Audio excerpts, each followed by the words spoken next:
He played at Centenary. 7 feet tall, number 17, Robert Parish.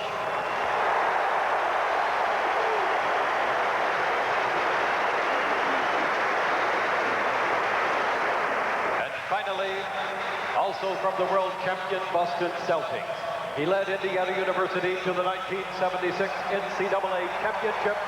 He's played on high school, college, and world championships in professional ball. 6'3", a 1976 Olympian, number 18, Quinn Buckner.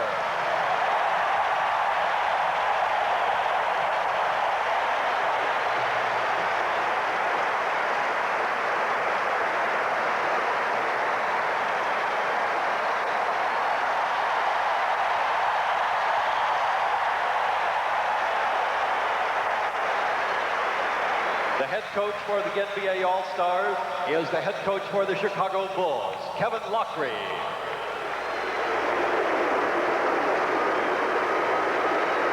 The assistant coach this evening for the NBA, he is also an assistant for the Chicago Bulls, Fred Carter.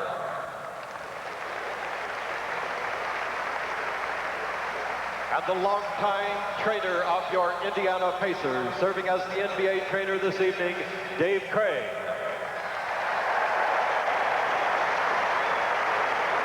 Also with the NBA party is Mr. Larry Fleischer, the head of the NBA Players Association. It was through his good graces to arrange the NBA talent throughout this 9-game exhibition series. The National Basketball Association All-Stars.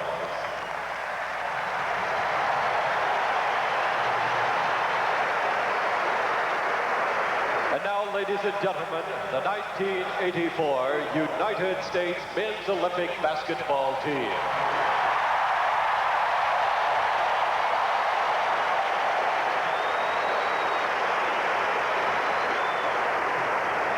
First, we introduce to you, behind the team bench, the team manager, the honorary team manager. He played on Indiana University's 1981 NCAA championship team. He is from Indianapolis and Tech High School, Landon Turner.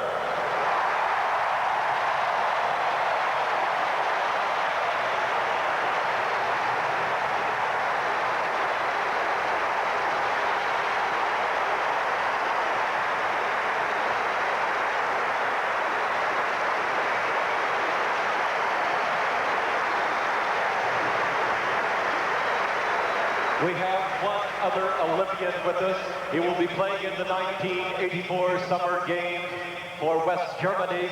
From Indiana University, he is seated behind the scores bench, Uwe Block.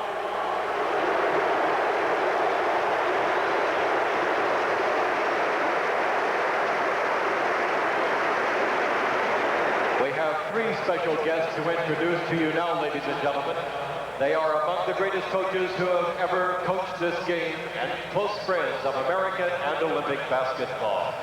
First, we present to you a Hall of Fame coach in both baseball and basketball, Indiana University's first All-American in basketball. He coached Stanford to the NCAA championship, the gentleman coach, Everett Dean.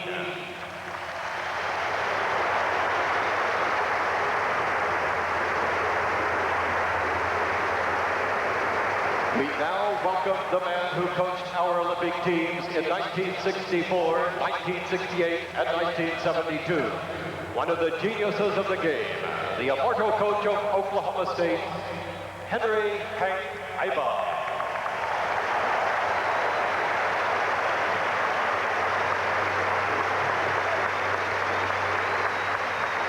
Here at the scores bench, ladies and gentlemen, next we welcome the coach of our 1960 Olympic team, a team considered by many the best amateur basketball team ever assembled. He coached brilliantly at Michigan State and then coached California to the NCAA championship, a great defensive innovator, Mr. Pete Newell.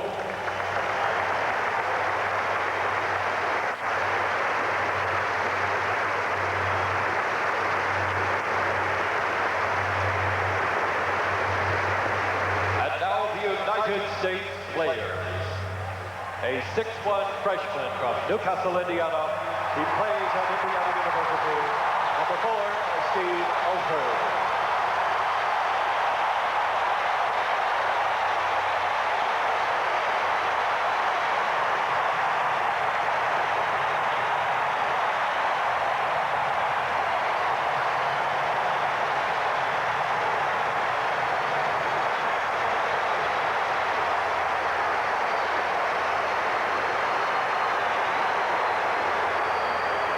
A 6'1" sophomore from Washington, D.C. and Duke University, number 5, Johnny Dawkins.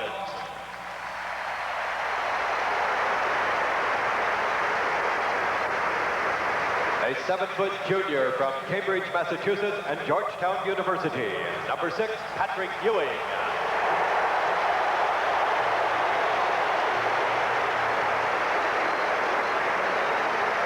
A 6'5" senior from Long Island City, New York at the University of Georgia, number 7, Bert Fleming.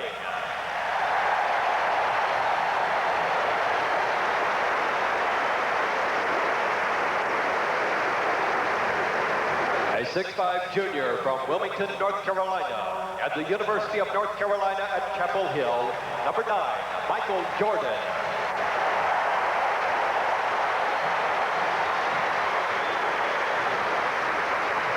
A 6'11" junior from Slater, Missouri at the University of Arkansas, number 10, Joe Klein.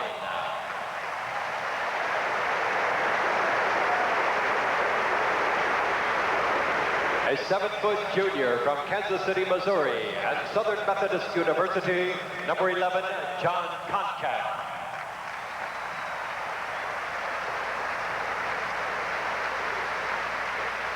A 6'6" junior from Brooklyn, New York and St. John's University, number 13, Chris Mullin.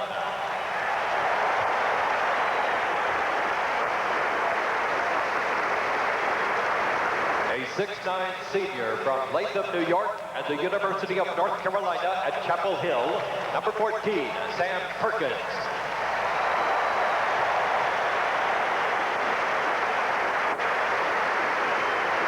A 6'7" sophomore from Bradley, Alabama and Auburn University, number 15, Chuck Person.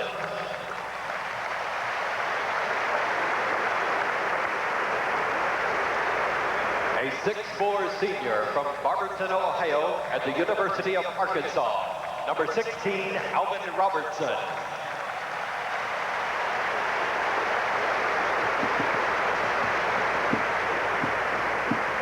A 6'9" sophomore from Tulsa, Oklahoma at the University of Oklahoma, number 17, Wayman Tisdale.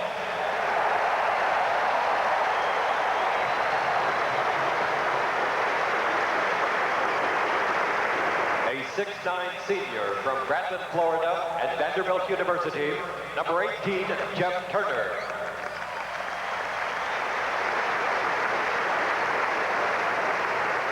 And finally, a 6'3" senior from Santa Monica, California and Cal State at Fullerton, number 19, Leon Wood.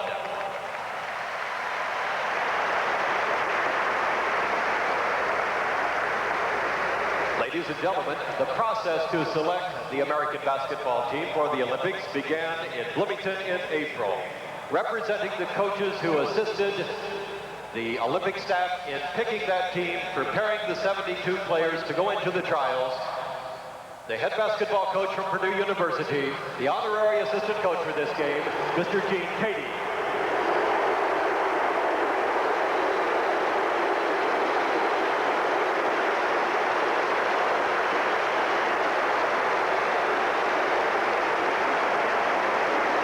Ladies and gentlemen, the head coach for your 1984 men's Olympic basketball team, 13 years at Indiana University as the head coach, Bob Knight.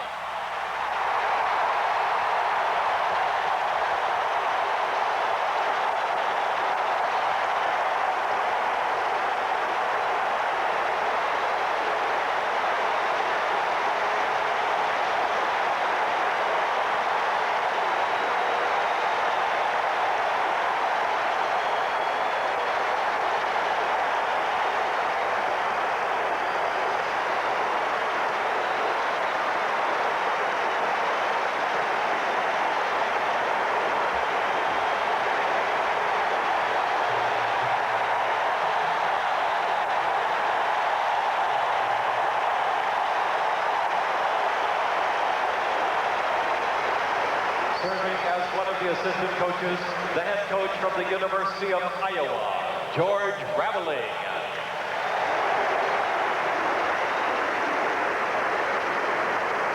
Serving as an assistant coach, the head coach from the University of Dayton, Don Donaher.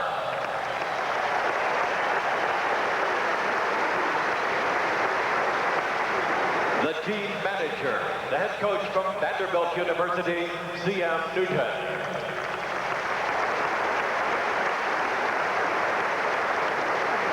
And serving as team trainer, the head basketball trainer from Indiana University, Tim Garth.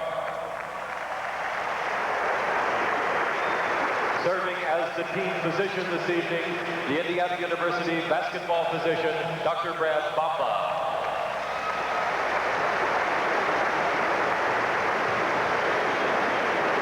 The 1984 United States men's Olympic basketball team, ladies and gentlemen.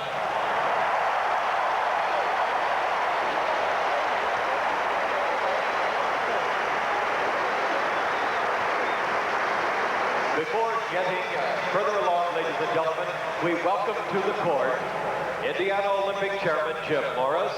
Coach Bob Knight will stay with us and come to center court, and also Governor Bob Orr. Each of them has a special presentation to make to one of our honored guests. The person we are recognizing right now, ladies and gentlemen, is the Executive Director of our United States Olympic Committee. Please welcome to the Hoosier Dome, Colonel F. Don Miller.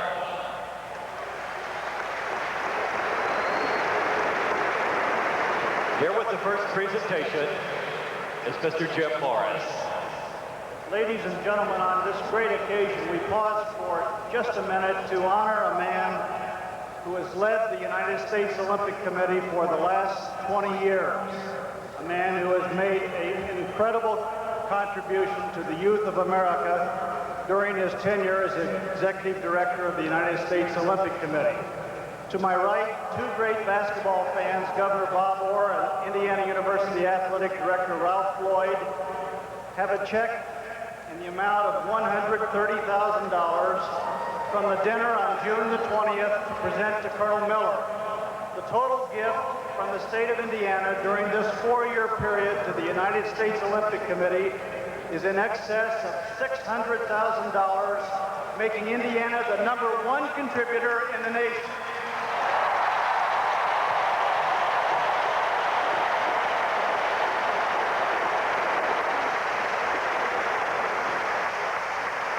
That's an incredible tribute to the state of Indiana and the great basketball fans of this state. I know Colonel Miller is very appreciative, and now Bob Knight's going to make a presentation.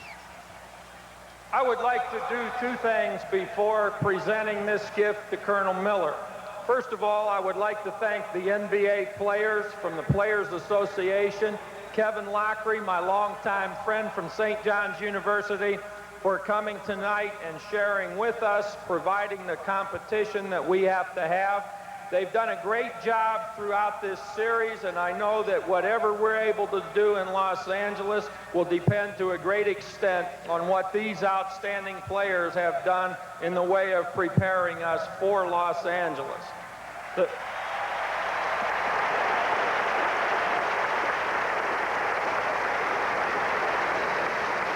The second thing I would like to do is thank Jim Morris, Dr. Bowen, Ralph Floyd, and all of the hundreds of people that made an evening like this possible. Only in Indiana could 67,000 people show up for a basketball game in July.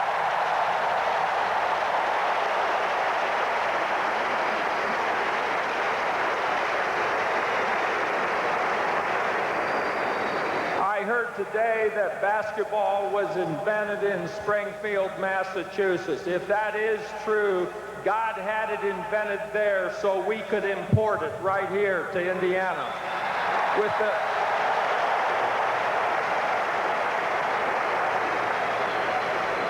You know, there's a phrase that's used in conjunction with a lot of things, and that phrase is born again.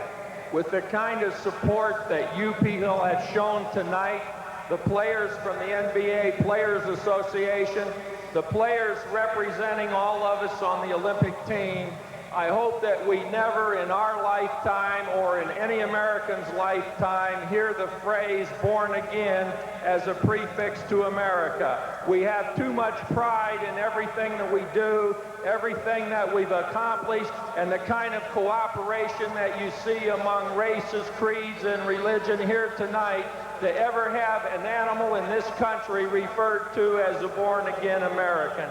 Thank you very much for your attendance.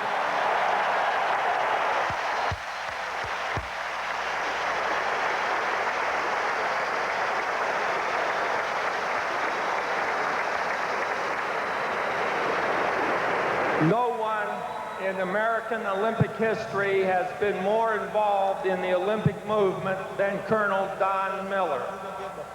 Relative to his upcoming retirement after the Los Angeles Games, we have a gift that Jim is holding, a crystal American eagle that we would like to present to Colonel Miller. To Colonel F. Don Miller, USA retired, in admiration of one who has done so much for the youth of America.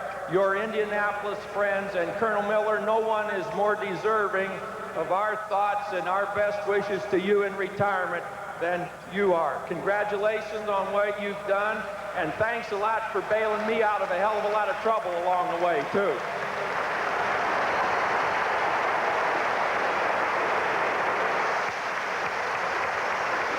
Words very well spoken by Bob Knight, and he very seldom says something that he doesn't mean. And I know that when he walked across this floor for the first time tonight, there were tears in his eyes of the gratitude to the people of the state of Indiana. Now, Colonel Miller. Ladies and gentlemen, on behalf of the United States Olympic Committee, I would like to take this opportunity to express our deepest appreciation for your outstanding support of this very important national effort. As a result of your support, we will have the best prepared team in the history of our country represent us at the 1984 Games in Los Angeles. Thank you very much. And with that check for $130,000 plus the additional money making up the $600,000 that the people of the state of Indiana have contributed to support the Olympic program, I'm sure Colonel Miller is very appreciative. And when you go down this lineup tonight, you can see what a great Indiana rich tradition there is. Fellas that played their high school ball here, their college ball, a fellow like Walt Bellamy coming back. And now we're having the President Reagan talk, the 2-minute talk that you people saw earlier on the screen take place here to all the fans assembled here at the Hoosier Dome. But you go down that list, Larry Bird, just think French Lick, Indiana. And Larry came out here, and he's a quiet kind of a guy, except when he plays on the court. And I go back to the days when he played at Indiana State and first got to meet him there, and he led his club all the way to the championship game of the NCAA. Some fond memories. I talked to Larry in the locker room, and when he came out here tonight, he had his game face on, and with 70,000 plus people cheering him on, it was quite a tribute to a player of his outstanding ability. MVP in the recent NBA playoffs, and certainly one of the greatest men ever to play the game. Quinn Buckner, certainly the great leader of Indiana's national championship ball club. Now with the Boston Celtics, has been a winner on every level of competition that he ever participated.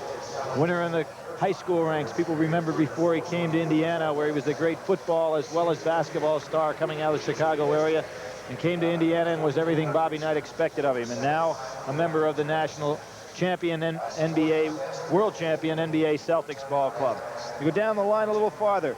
Jerry Seasting from Indiana Pacers, who played so well at Purdue, and a fellow from local Martinsville, Indiana. And I think back of the first time I heard about Jerry, he was being recruited at Purdue, and people said, well, he's a good all-around athlete. He'll give some people some competition. You go back to the days there when Kyle Macy was the #1 man in Purdue's dreams at that time, and Jerry came along and did so well, and has done so well as an NBA player when many people felt that under no circumstances would he be able to qualify as an NBA guard. He was the 82nd overall pick back in '79, picked up as a free agent by Indiana here, and he's always been a quality athlete. Mike Woodson, Kansas City Kings. 12th overall picked player in 1980 draft, went to the Knicks, and everybody knows about the great career he's having with Kansas City and what a tremendous shooter he was in that Bobby Knight motion offense while in Indiana. Isiah Thomas, another Chicago import that came to IU, played so well, led the team to the national crown. Also go back to the time and what Bobby Knight might have been referring to back in the Pan Am games when Colonel Miller overlooked some of the problems there and naming Bobby to the Olympic coach this year. But Isiah first came to the scene for most people when they remember him leading the team in the Pan Am championships. And now we're getting ready for the national anthem and soon to be the game.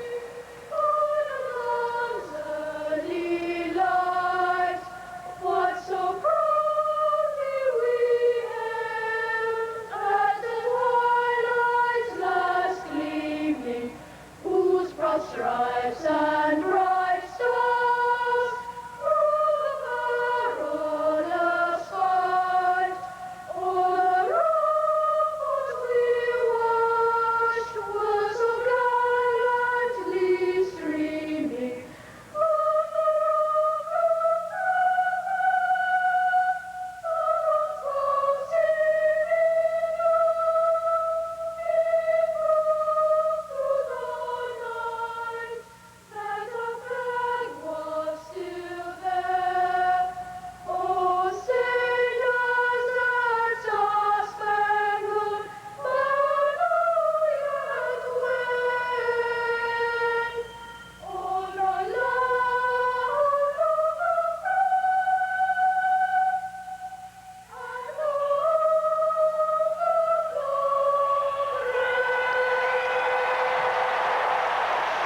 Okay, for 70,000 plus, we're just about ready for game time to start. I was reeling off some great names in Indiana basketball. Walt Bellamy back tonight out on the floor was the first man introduced right before we came on the air of the introductions. Walt, of course, a member of that maybe the greatest team ever assembled on international ball, the 1960 Olympic team that was coached so well by Pete Newell, who will be here tonight to help me with this broadcast. Pete has been keeping close tabs, as you can imagine, with Bobby and the progress of this team. One of the things I would imagine the NBA players want to do right now is to loosen up. They've been standing out there for about a half an hour. And although they're tremendous athletes, they might not be in the condition, let's say, that the Olympic All-Stars have been in, because they're going through grueling practices every day. And some of these players have been off for a couple of weeks, some for a longer period of time. And after standing there for about a half an hour, Pete, they're going to have to get themselves a little looser. Somebody may pull a muscle here. Well, I tell you, it was a little stiff out there standing, too. No, they'll do a little warm-up now. I was just going down, Pete, a tremendous thing for the state of Indiana here tonight, going down the memories of the players that representing the NBA All-Stars here tonight. Walt Bellamy, who was one of your stars in that 60 team. And going down the line, Larry Bird with his tradition from French Lick, and everybody knows about going to IU and then to Indiana State, and then a tremendous career he's having in the NBA. Many people saying the finest forward maybe ever to play the game.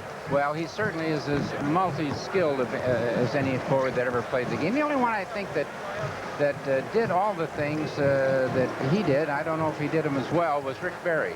Rick Barry was that type of a forward, a fine passer, but not nearly the rebounder that this young man is. Pete, you mentioned something that was kind of obvious now. Bobby's club, the Olympic team, is 4-0 so far against the NBA All-Stars. There's a lot of reason for that. That's not to say that they're a better squad man for man than the people they've been going up against. But because of training, conditioning, team cohesion, it does make a difference when you're trying to put together a ball club. But tonight, this is probably going to be the toughest test the Olympic team will have, because a lot of these fellas have played with each other. There are 4 Celtics out there, and I think they've got their game faces on for this one. They do have the game faces. You know, the international game is much closer to the NBA game than, say, the college game. The clock, they have a clock in the international game, so it kind of limits the type of offense. And most of these players play mostly the same sets in the NBA, so it's really not that much of a problem of putting a team together offensively. Obviously the condition isn't as great, but as you said earlier, they got their game face on, and they wouldn't be here. They wouldn't be great NBA players if they didn't have pride, and their pride has been challenged a little. It really has been challenged, and as I said, you've got 4 Celtics out here, so there could be a portion in the game when we see the World Championship Celtic team +1 go up there against our Olympic team. Give us a pretty good idea, even though the conditioning might not be what it was a couple of weeks ago when they took on the Lakers and won.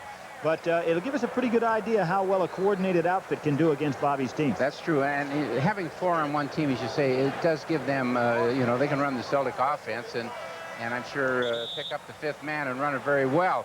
And I think that the condition is, you know, players today, the professional players today, never really get out of condition like they used to. You know, they used to stay away from basketball to the end of the basketball season until about maybe September. But that isn't the case now. The competition is too great. The money is too great.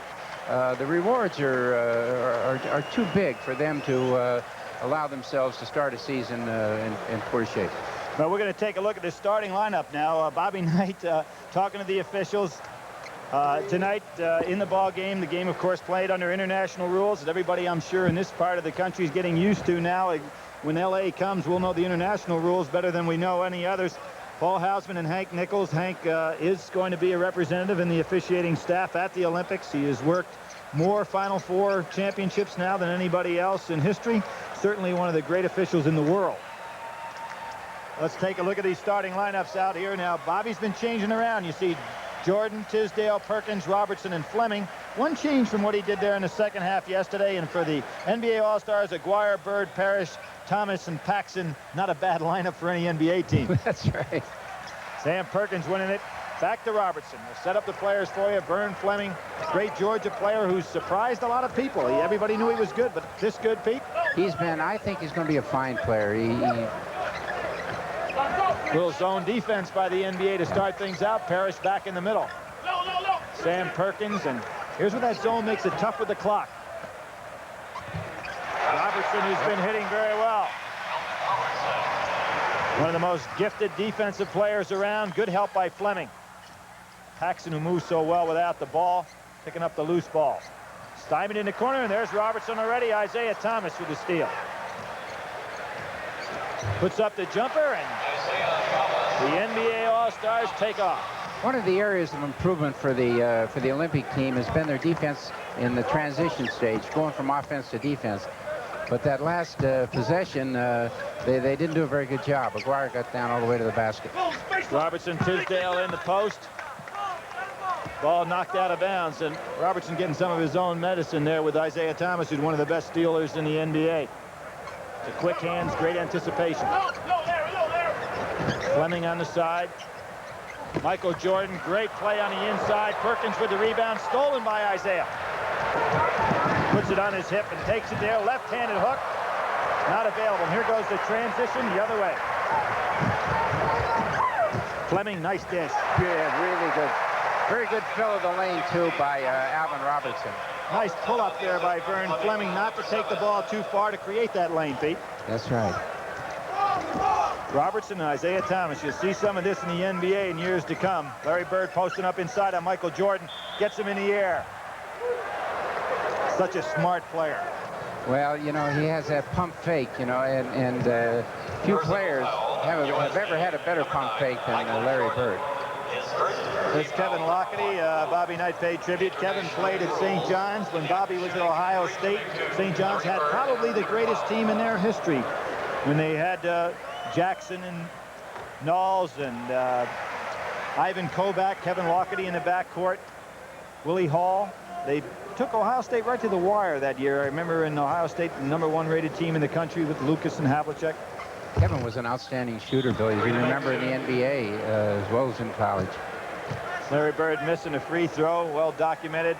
Certainly one of the great free throw shooters in the world. And in the clutch, he's hard to beat on that line. Bobby Knight talking to Robertson on the side. International rules, although they're different from the collegiate rules, are changing. And as this game goes on, I'm going to throw out a couple of things that they're changing in the future, which will take place right after the Olympic Games. Now a little man-to-man by the NBA. Paxson on Robertson. Aguirre on Michael Jordan. Tisdale and Bird. Nice penetration and second block for Parish. Robertson not making a good judgment there, putting it back up. Larry Bird on the outlet pass. Isiah. There's none better in the middle on a break than Isiah Thomas. Well, he has that ability to take it all the way, to pull up, make the good pass. Nice move by Michael Jordan. Good defense. Tisdale misses. Robertson always in the way for that loose ball. Vern Fleming on the drive. Really good pull-up that time by Vern Fleming. He'd taken one more step, it would have been a charge foul. Fleming will be coming to the Indiana Pacers. He'll be an outstanding player. Holds just about every offensive record in Georgia, University of Georgia basketball. Parish, a lot of shape jumper there. Robertson, nice move by Michael Jordan. That shot there in the NBA, he'll bank it. That's a bank area, but Larry Bird, Mark McGuire takes it to the hole hard. Got fouled, no call. Bird coming up with the loose ball. He came to play. They backed him out. Great play. Pete, this is going to be a ball game to watch. I mean, it's a spectacle with a crowd, but it's going to be a ball game to watch. Man to man now. Bird and Perkins.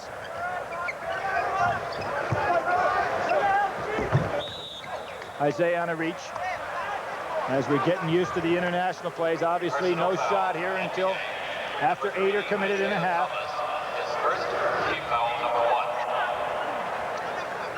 Here you go, Pete. Here's a beautiful pass by Larry Bird, and Isiah spots the alley right down the middle. He knows he's going to get the ball if he's free, and he got it.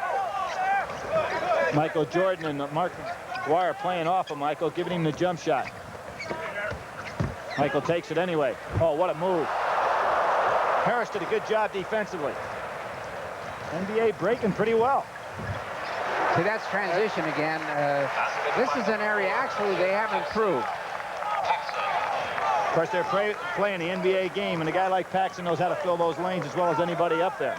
Back to the zone goes the NBA. Among the great qualities of play of Larry Bird, none is better than his taking the ball from the board, getting out, and initiating a break. Here we're going to have a timeout, and we'll be back right after this important message. 10-6, the NBA in the lead.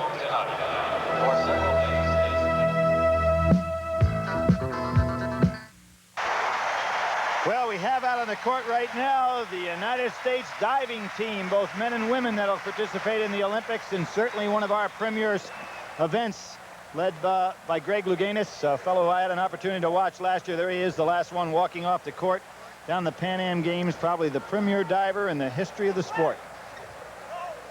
And Indiana did a good job hosting the diving events also, Pete. They have a beautiful facility here. Michael Jordan, good drive, good feed to Wayman Tisdale. Jordan is a real threat. When he goes to that basket, he can take it all the way, but he's very unselfish. He'll spot that open man. Oh, great move by Isiah Thomas. Call a block on Sam Perkins moving over. Bobby Knight jumping up off the bench. And he's got to do some jumping tonight because this floor is elevated about 2.5 feet. Now, Bobby is working so hard, Pete, on coming over and drawing that charge to fill up those lanes. Well, they call it in the international game, and he's trying to get his players to do it, and they've been doing very, very good. Well, Sam Perkins, well drilled and drawing the charge. University of North Carolina, probably one of the schools that works on it as much as Indiana does. Ball be taken out of bounds. Now, Isiah going to the foul line felt that he was in the act of shooting. Kevin Lockett, he said he wants the shot. They did put up 2 fingers. Yep. I saw the other official put up 2 fingers. That's what Kevin is discussing. And the official's saying right now that Isiah's the one said I was throwing the pass. And Bobby Knight gives Larry Bird a little encouragement, which he doesn't need. With Michael Jordan on him there, he gets that lean again, Pete. Well, that's something that Michael's going to have to learn. You don't leave your feet. You know, you play defense with your feet on the floor. And he's going for that pump fake every time. And you know, it's kind of funny about that. One of the great, Oscar Robertson, of course, had the great pump fake. Jerry West had it. Larry Bird's got it. But Bird is not the leaper to Jerry West and Oscar Robertson were, so I wonder why guys go up in the air on him. Look at that. He gets him up. Michael comes down, then Larry goes and puts the shot up. Has 3 to make 2. Well, you know, it's a shot that it's a great maneuver for an offensive man, and it's a kind of a shot that if you have a good upper torso fake and you keep your knees, flexed like Oscar did and Jerry did, and of course Larry does, you're gonna, there's too much for resistance for the defensive man to jump, because so much of basketball now is jumping. It's much more a part of the game. That's Michael Jordan's second foul. Double stacked now by the Olympic team. Jordan down there with Tisdale. Tisdale's got that great turnaround jumper, and Bird goes to the boards. Hits ahead to Paxson. Takes it to the lane, gets hit. No call. There's Isiah again. Isiah to Parish. Isiah made a great defensive play there, Billy. That's the second time tonight he has really stymied an Olympic fast break with his heads-up defensive play. Good screen by Fleming. Good feed. Perkins on the inside, even with the weak side help by Larry Bird, not in time. Perkins with the assist from Michael Jordan. Now Jordan stayed down that time. Bird takes him in again. Mark Aguirre, good outside shooter. Has great range, Pete. He really does. Won a number of games in the NBA with a 3-point shot in the closing seconds, especially against the Lakers. Mark keeping himself in such great shape compared to what he let himself go in college a couple of years, and then all of a sudden he's dedicated himself to stay in great shape. Tremendous fake by Jordan and a follow-up offensively, which he's good at. And here comes Isiah out. Bird.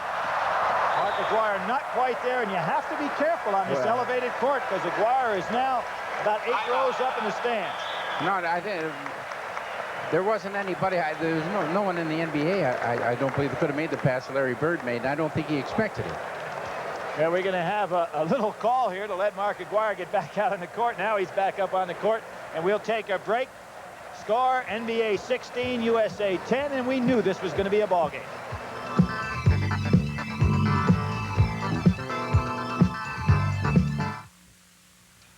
Billy Packer with Pete Newell back at the Hoosier Dome. The NBA All-Stars leading 16-10, and tonight's game is brought to you in part by the Indiana Ford dealers. Fleming, Isiah Thomas, Robertson and Paxson. McHale in the game with Robert Reid now. First change for the NBA Stars. Fleming a little long. There's Larry Bird again on the boards. He just has that anticipation to know how to get position. There he's going up against Sam Perkins. Good education for Perkins. Nice rebound by McHale. Robert Reid, excellent athlete. Here comes Robertson out, another good athlete. Perkins, who's got good range out there also. Larry Bird won't be able to play off him that far. Back to the zone. McHale in the middle now. There's Perkins. Right-handed hook. Bird again with the rebound. Tapping over to Reid. Reid was out of basketball before this year, but just a very gifted athlete. Michael Jordan, everybody screaming to him to stay down. Pretty good bump physical. Good pick and roll.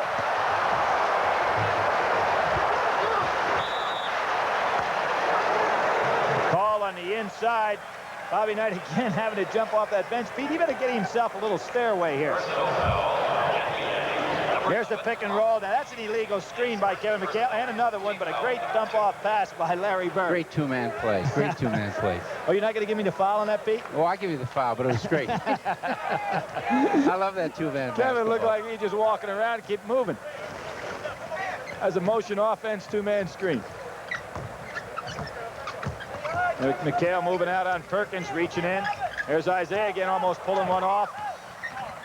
Wayman Tisdale so good around the basket. Nice layoff again by Alvin Robertson. Bobby hasn't made a substitution yet. There's a switch. Isiah Thomas puts it up very well. Michael Jordan really didn't go out at him very aggressively on that switch. Ball between his legs. Some move by Michael Jordan. He went right by Larry Bird on that play. Larry Bird on a great catch. They're going to call walking. That was just a sensational catch by Larry Bird, even though the play developed into a walk. You see the play down the other end. Watch Michael Jordan here. You think Kevin Loggett didn't like this move? Went right by, puts it up with the left hand. That's an NBA move, Pete. It really was. I don't. That's the next planet up there move. Okay, 18-14. Olympic team starting to make some moves. We'll be right back after this important word.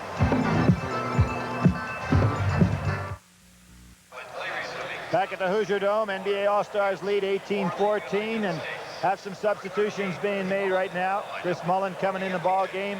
Excellent outside shooter, Pete. And down the other end, it's got Buckner coming into the ball game. Mike Woodson into the ball game. And Herb Williams into the ball game. So we've got a fresh squad out there. Robertson, he understands where to shoot from, Pete. Well, see, they went to the zone. Now the NBA players are playing a zone alternately. Picking up about three-quarter court, which is what Bobby Knight wants to do against the international clubs who won't have ball handlers like Buckner and Isiah Thomas out there. Nice play by Robertson. I want to tell you, I would hate to play against that Robertson. Can you imagine they had Darrell Walker and Robertson in the same backcourt defensively on the collegiate level a year ago, they being the University of Arkansas, Eddie Sutton, and that is some twosome. Well, I think it almost shut out a team. You got to get over the middle line. You cry and sick, and here comes Patrick Ewing in. Tisdale out. Good tap ahead by Robertson. Good pass to Fleming, who can take it to the hoop. Vern Fleming plays a lot taller. You know, he handles that ball so well. He's 6'5", may even be 6'6". Knows how to take the ball to the hoop. New York City product. No, he's not a shooter, but he's a scorer. He's one of those fellows that seems to get the ball in. His form of shooting is not what I call, textbook, but he puts the open shot down. Vern's the oldest player on the Olympic squad, 23 years of age, married. As I said, he's from Long Island City, New York. Robertson going out, and of course, Steve Alford in the ball game, number 4. Outstanding freshman for Indiana. And certainly he's going to have a great collegiate career before he's out of there. What an opportunity for a freshman to play against these great professional players. Very good help that time by Chris Mullin. Perkins doing a good job on McHale. Buckner with the outside shot. Push off. Mike Woodson on a push off from behind on Fleming. See, that's a foul, Billy. They can't, on a violation, they can take that ball out of the side and take it down the court. The referee doesn't have to touch it, but that was a foul that time. I think it's such a good habit to get into, to take that ball quickly to the side, regardless of foul or violation. Just get used to doing it. And our players seem to be adjusting that very well. Yeah, much better, much better. Buckner playing off Alford. Alford's got that jumper, as everybody knows, trying to get the ball inside some. Good defense. There's Fleming again. Nice job. Quinn Buckner picking it off. McHale filling the lane as he does so well. Beautiful break. Beautiful pass by Buckner. Fine fill. McHale has that ability to take off, going from defense to offense, as well as any big man that plays the game right now, and scores an awful lot on that transition. See, now they've changed back. They were a zone. They went to man-to-man the last time, and now they're zone this time. And there's the man you want to touch the ball right there, Chris Mullin, an excellent perimeter shooter.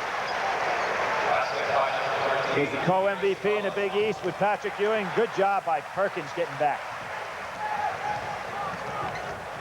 Mullin not hesitating at all. Well, that's what Bobby always wants his shooter to be the shooter. You know, he doesn't want his shooter being a screener. I think where that came across well to Chris Mullin is up in the Providence game, where he didn't do anything in the first half, and Bobby said, hey, you're supposed to be the guy that puts it up and get it up there, and he can shoot so well. Now there's your turnover. There's your violation. Perkins wisely pulls it out to the side. Smart ball player. Yeah. Both those North Carolina players are smart players. Pretty good team movement now. Steve Alford. 71,000 plus. Love that shot. Good job by Woodson. Robert Reid, quite an athlete, comes back with a steal. Mullin got a little careless there. Patrick Ewing on a big rebound. Good block by McHale. Perkins getting a little tired, Pete. Well, he's played the whole time. Beautiful block by Patrick that time. I think that was a little premature whistle. I believe you're right on that one, Pete, because actually Quinn Buckner turned the ball over at the top of the key. I think these officials, both of which are very high quality, normally working with a three-man crew, and it's pretty hot in here tonight. I believe dragging a little bit. But Quinn Buckner turned it over at the top of the key. We might see it right here. That was just as he regained it. Ewing goes up on him.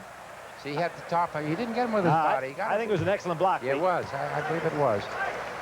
If anything, the contact was initiated by Buckner because Ewing went straight up in the air. Right. Patrick, of course, will still be a very dominant player in this Olympic quest for the gold because he's such a great intimidator defensively. Now here's Quinn Buckner. Watch if he doesn't lose it. See, he lost it right there and turned it over. Yep. And that was, then he took it down the lane, but it wasn't called on the turnover. Ewing wanting that ball inside. And Mullin on the move, hitting that jumper. Now, Steve Alford had a shot that time, but it wasn't as good a shot as his teammate had, Chris Mullin. That's what Coach Knight is looking for, that unselfishness. A good step out by Patrick Ewing. Great play. Buckner coming. Alford's got it. Beautiful play. Beautiful play. He cut Quinn off. He wouldn't let him get back and get in the defensive position. That's a freshman against a real solid pro. Bobby Knight came right off the bench to compliment Patrick Ewing on stepping out. That was a great switch by Ewing. McHale down the lane.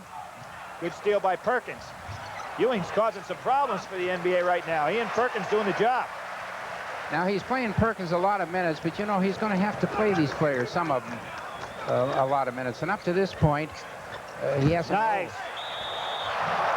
Nice pass by Perkins, and Patrick Ewing looks 100% better than he did yesterday, Pete, and the fact that he's moving to that ball so well. Patrick is a young lad, and he, you know, he's up and down like young lads are. Let's take a look here. Here he is. He knocks that ball loose. Now, this is just a great play by Steve Alford. Now, watch how he keeps Buckner behind him. He won't let him get around, and Buckner's too smart to foul him and give him a three-pointer. An excellent play, and here's that feed by Perkins on inside to Ewing. Kevin McHale doesn't want to give Ewing the shot, so he just picks him up off the ground. But right now, this game, USA 28, NBA All-Stars 22. Tremendous comeback by Bobby Knight's squad. We'll be right back. Pete, one of the keys for coaching any team assembling such a great group of stars as Bobby has to work with is how your substitution pattern is going to go. What do you think that he's been able to accomplish so far in practice? Well, up to this point, he's been trying to give all the players an opportunity to play so that they get a fair chance to show him that they deserve to be maybe in the playing eight. And right at this point now, what he has to do, he has to take maybe one player or two players and play him a 12 or 14-minute stretch, because in those big games, you know, for the gold medal, you're going to have to play your key players maybe 30 minutes, and if you're playing them 20 minutes every game, they're not going to be ready to play 30. There's Patrick Ewing stepping out again defensively. Robert Reid goes down the lane. Quite a play.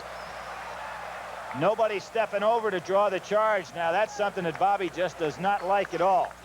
He's saying the players were there, but he doesn't want anybody to go from 18 feet all the way into that basket without somebody drawing a charge. Well, there's a reach by Ewing. Turner gets over there and probably had pretty good position, Pete. He did have good position, but he forgot to fall. Robert Reid going to the line. Houston Rocket.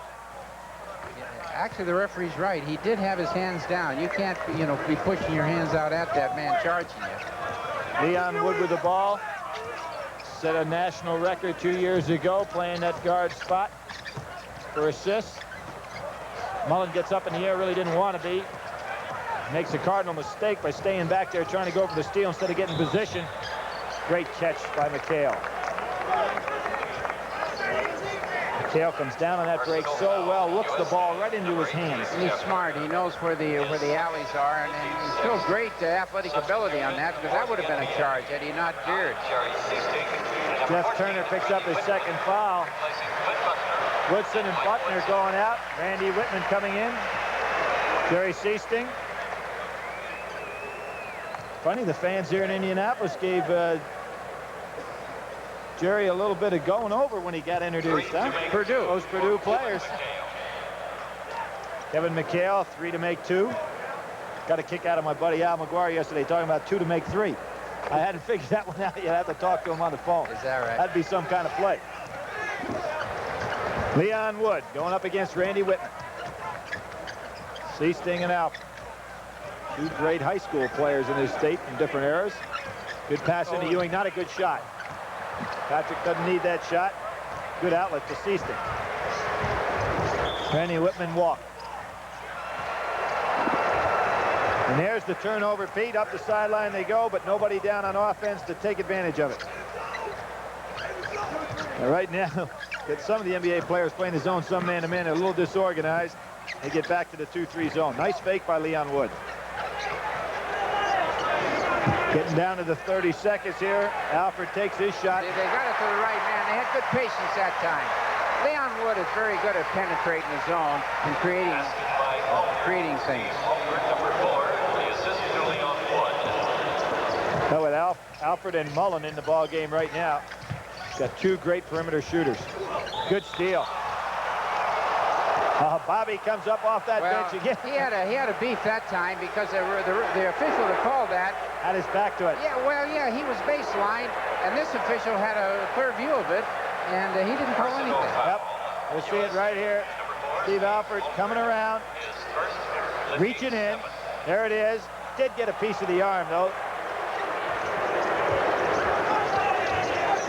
Bobby only knows one way to go after a game. Good screen, Kevin McHale. Good feed. Herb Williams, that's the jumper he likes. Even with Patrick Ewing in his face. Williams is a super player at Ohio State, where there were some battles between those Ohio State clubs in Indiana for the Big Ten championship, which IU always pulled out. Reid picking up Mullin a little tighter. Ewing going for the shot. Got fouled that time.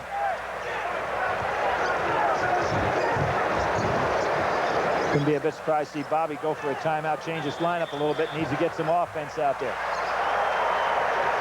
Turnover. McHale stepped out of bounds. Patrick's a little confused offensively, Pete, it seems to me. Yeah, he is. What his role is to be with this ball club. Nice fake by Mullin. Well, one of the problems, he's trying to figure what kind of a defense they're against. Are they zone man? And basically that's inexperience. One of the things with the big lane, Patrick never has been a gifted pivot type player. I mean, he's more of a power player inside, gets the pump fakes, the good strong power moves inside. With the wider lane, he doesn't get that many advantages to do that. If he just set screens and pick up the garbage, I believe he'd be better off. That's really what they want him to do. They want him to really do a job on defense, to do a real board job. Both boards go to the basket offensively and do a real good cleaning job on the defensive board. Now Mullin finished third in the nation in free throw shooting. So at one point in the season he was #1. Steve Alford eventually did get that. Good move. Woods got it. Alford fills the lane nicely. Good block out by Randy Whitman. Feasting the Bird. Some glide. Beautiful bank shot that time by Bird. He floated like a bird that time. He really did. Muhammad Ali, huh? There's a screen inside by Patrick Ewing. Larry Bird gave him a shove, knocked him about 15 feet out of bounds. Larry Bird's a lot tougher than people think. Yeah, he's a physical player. He's not tougher than NBA players think. They know he's tough. Yep. You know, they don't. They have a lot of respect for him as a player. And Patrick setting a good screen for Mullin down inside. There's Patrick. That's his shot. Good block. McHale right with him, but fouls him. Patrick looking for the shot. Yeah. But you'd like to have him taking that fadeaway turnaround jumper from 15 feet if you're the opponent. Yes, right. You'd pay him to take that. That's right. That's just like when Wilt used to take his turnaround fadeaway jumper and all the opponents gave a sigh of relief. They didn't want him up around that board. You know, when we played Wilt and he took that shot, I instructed my center when he'd go down the court, say, gee, that's a great shot, Wilt. Honest to goodness. And Wilt took it, kept taking it, and kill you, you know, with that power move to the hoop. And usually they were on him for taking the shot, and we congratulated him on it. So he took about 12 that night. 34-31. This game has been going a little ebb and flow back and forth. The NBA Stars broke out on top, held it pretty well for a while, and then with Mullin coming into the ball game, giving him the lift, which I'm sure he'll do throughout not only this series but the Olympic Games. Bobby Knight's Olympic team got back in control, and now they lead by 3. Patrick Ewing on the line. Ewing, a 63% free throw shooter on the year throughout his career at Georgetown, and shooting 55 so far in the Olympic game. He made 4 clutch free throws in that, what game was it? That was the game over Minnesota. Minnesota game, yes. One of the things I had to ask about that, Pete, you're allowed to take the ball out of bounds at any time, being in the Olympic international rules. Bobby was up by 1 point at the time, 13 seconds to go, and he let Ewing shoot the shots. I was kind of surprised at that. Well, I was too. Here we go, 36-31. McHale has been a real force offensively. Tough pass, good play by Michael Jordan. Good feedback. Now, McHale will find out there is no limit to how high Michael Jordan can go when he comes down on that break. Boy, there is one of the great moves right there. He takes that ball in at the foul line, just takes that little step back. I love that move. Seems like nobody's ever within 2 feet of blocking that shot either, Pete. He puts the body on you and then goes away. Good fake by Michael Jordan inside. That ball will be thrown out of bounds. Jordan was moving in the wrong direction. There's Aguirre realizing the international rules. He played on our 1980 Olympic team that didn't get a chance to go to Moscow. Bird hands pulled away just in time. Larry Bird has some international experience. He played in the World Games that Eddie Einhorn put together back before his senior year. That's when he and Magic played on that club with Joe Hall's Kentucky team. Tough shot by Bird, really nothing there. Robertson, Perkins, Fleming. This is the original starting lineup for the Olympic team. Now there's Aguirre playing off, and Michael Jordan got to look to take that jump shot. Everybody was overplaying the ball. Michael Jordan, being underplayed, had a jump shot from maybe 18 feet. He was looking for the pass, looking for the pass. It's kind of tough when everybody's covered that well. Mark Aguirre was laying back and nobody for Michael Jordan to throw to. He threw it out of bounds. So with 38-33, we'll break for this important message. Larry Bird.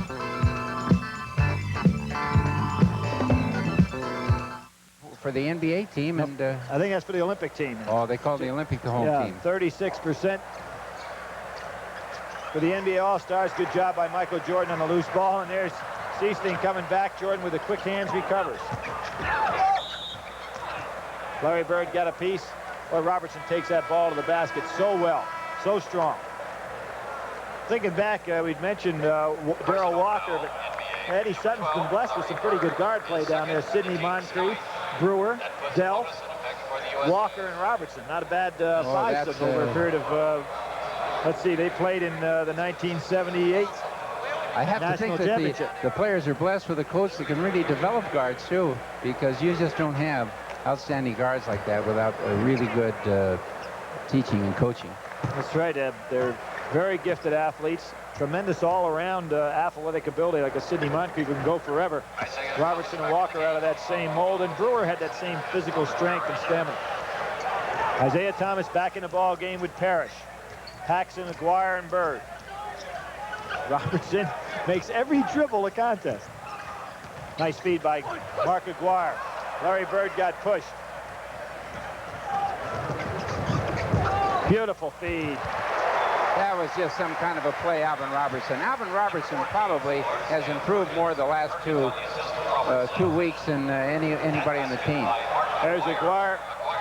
Everybody remembers his rookie season was averaging just about 25 points a game. Then had that broken foot take place, slowed him up, but he's come back and having a great professional career. Player of the year at DePaul. There's a good feed. Isiah Thomas. Now that should have been a foul earlier, Pete. Yeah. There's a case where you go ahead and commit that foul. You got to be thinking out there. You can't let a man have that uncontested break. See, now they're in a zone, and it's a little confusing for for an all-star team like the Olympic players are.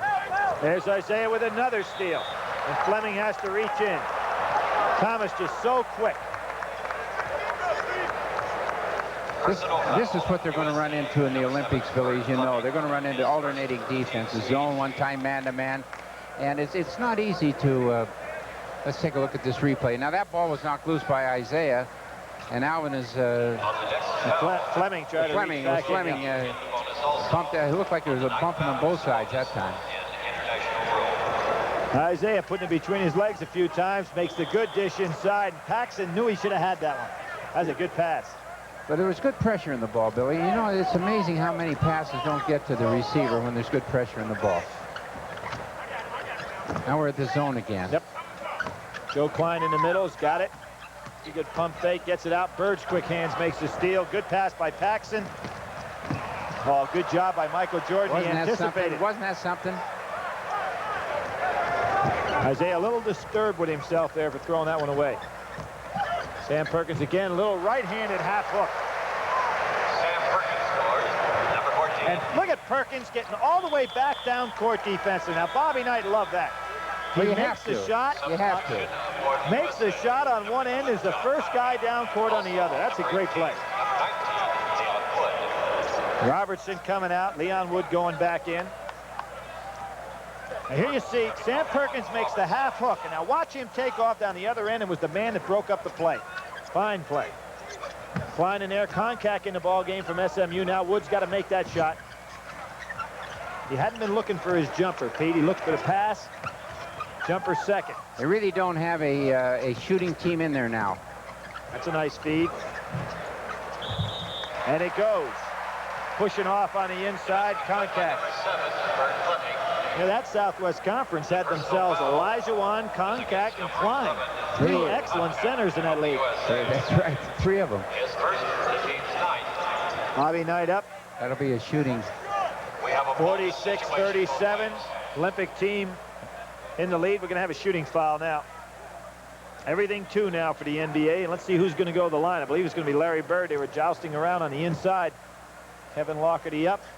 The NBA wants this game, Pete. A little bit of pride at stake here. I think I would say that this is the best I've seen the NBA All-Stars play. And yet I think this is the best I've seen the Olympic team play. You know, I was thinking, Pete, as everybody was standing out here, if there was ever going to be a time, if you're, just think of Steve Alford, okay, as an example. 19 years of age, you're standing out here in front of 71,000 people, seeing guys like Larry Bird introduced on the other end of the floor. I mean, if you're going to choke at any time in this little stretch of games, this would be the night for it. But our players are coming out, our Olympic players coming out, seem to be very much under control. Back to the man-to-man again. Good screening inside by Konkak and Klein. Michael Jordan with that incredible first step. Right by Marcus. That's that bank shot we were talking about, Billy, that time. Michael Jordan, number 9. Larry Bird goes on him. Good help on the inside by Konkak.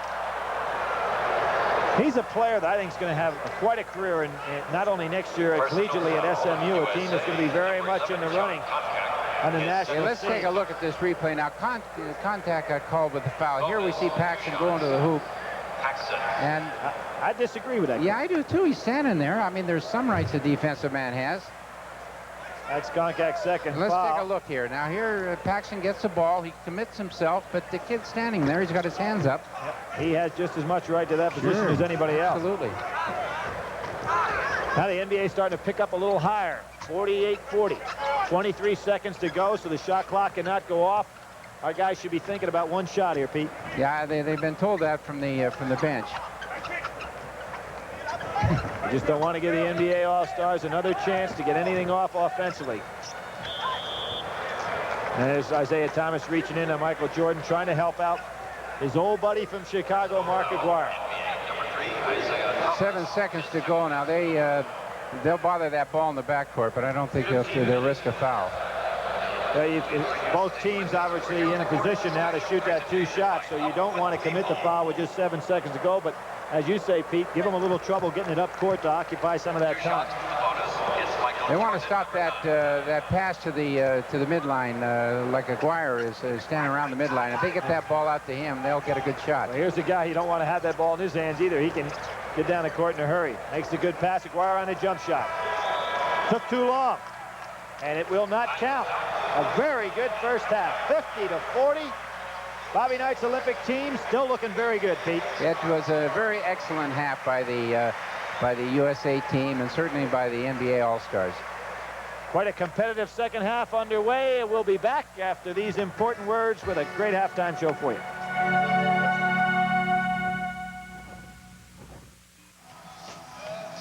Well, Pete, it's not Kansas City with Michael Jackson, but awful close to it. And we've got more people here than Michael Jackson had the other night down at Arrowhead Stadium. And quite an attraction here for the state of Indiana. A full floor show going on now here at halftime. But in regard to this basketball game, 50-40, Bobby Knight's Olympic team leads. I think this, as you pointed out, Pete, the best that they've looked so far, and it looks like he's bringing this club together. Yeah, I think so. They really concentrated on the defense. They started off working on the transition game, going from offense to defense, and they've really improved that. They've worked also very hard in putting the pressure on the ball, and I think it's very obvious out there. Robertson and Fleming in particular have just done an outstanding job of pressuring the ball. They've also worked on their defensive rotation. Offensively, they've worked, but they haven't concentrated up to this point, and I agree with that. I think you really have to hang your hat on any important competition like the Olympics or championships on defense. And you start with that, and I think the offense will slowly come, but by the Olympics it'll peak. Pete, looking out here, and that's the way Bobby, of course, starts back in October 15th when he takes his collegiate team together. He gets that defense set and then brings his offense in. I can remember a couple of years ago when he played against the Soviet Union team, and we had it early on the CBS, and Bobby had never even worked against the zone because at that time of the year, he wasn't ready to put that in his offensive structure. So that is the way that he's been playing the game for a long time. Well, you know, in coaching, you have to determine your priorities, and once you do, then you stay with them. You don't start to vacillate.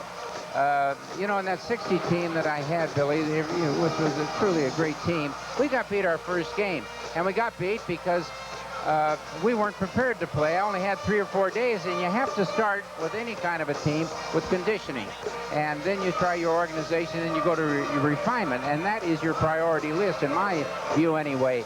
And we weren't organized well and certainly weren't refined. As a result, we lost our first exhibition game. But 10 days later, we beat that same team of about 28 points. But we're going to come back after this important message with Chuck Marlowe and one of those guys that played for you in that 1960 Olympic team. Be right back after this message. Before close to 70,000 fans here at the Hoosier Dome, the first sporting event extravaganza from this great new arena, it's up with people, and we're at halftime with the NBA All-Stars trailing in this game to the USA Olympians 50-40.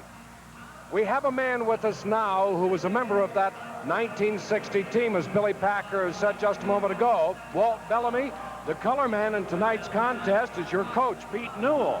And I guess it's old home week having you two former greats back here. Well, it's always good to fellowship with Coach Newell. Of course, as you know, there's a great interest in comparing this team, the 1984 team, with the 1960 team.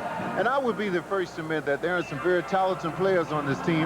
And I think that any edge that we would give to the 84 team, of course, it would be Coach Knight and his fine staff, who I think have assembled some tremendous talent, and I'm sure that they will be very credit to basketball, and I'm sure they're going to represent the red, white, and blue in Los Angeles, and certainly will be a very formidable core against any team of international competition. Let me ask you one question, Walt. Your last year was with the Atlanta Hawks in 1974. What would it have been like to have played in an arena in front of 71,000 fans? Of course, I'm still ecstatic just from receiving an invitation to come and be in such a gathering as this. Coach Knight made it so clear in his remarks this evening that this only could happen in Indiana in July, where 70,000 people could come and watch basketball in July. And I'm just elated. I can't imagine that we would, during my career, have been in before this many people playing basketball. I'm sure it certainly has to be an up. It's just ecstatic. I mean, everybody, even the fans, as they ask to wave their flags, everybody's into the tempo, and I think that's a contribution to our country. And I certainly, it's very credible, if I may say, to deviate. I certainly would like to pause and give a great deal of credence to the men of the NBA who have donated their services and their time to come out and provide such a valuable service to the Olympic team, because this is some of the best training they can get behind some of the best basketball players in the world.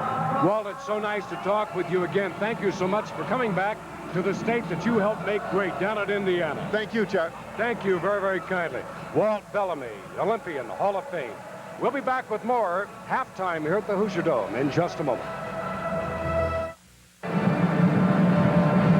We're back here at halftime at the Hoosier Dome. The first event on this great night of July 9th here in Indianapolis is one that many will remember. Everyone here tonight, a part of history in the making. The score at halftime is 50-40.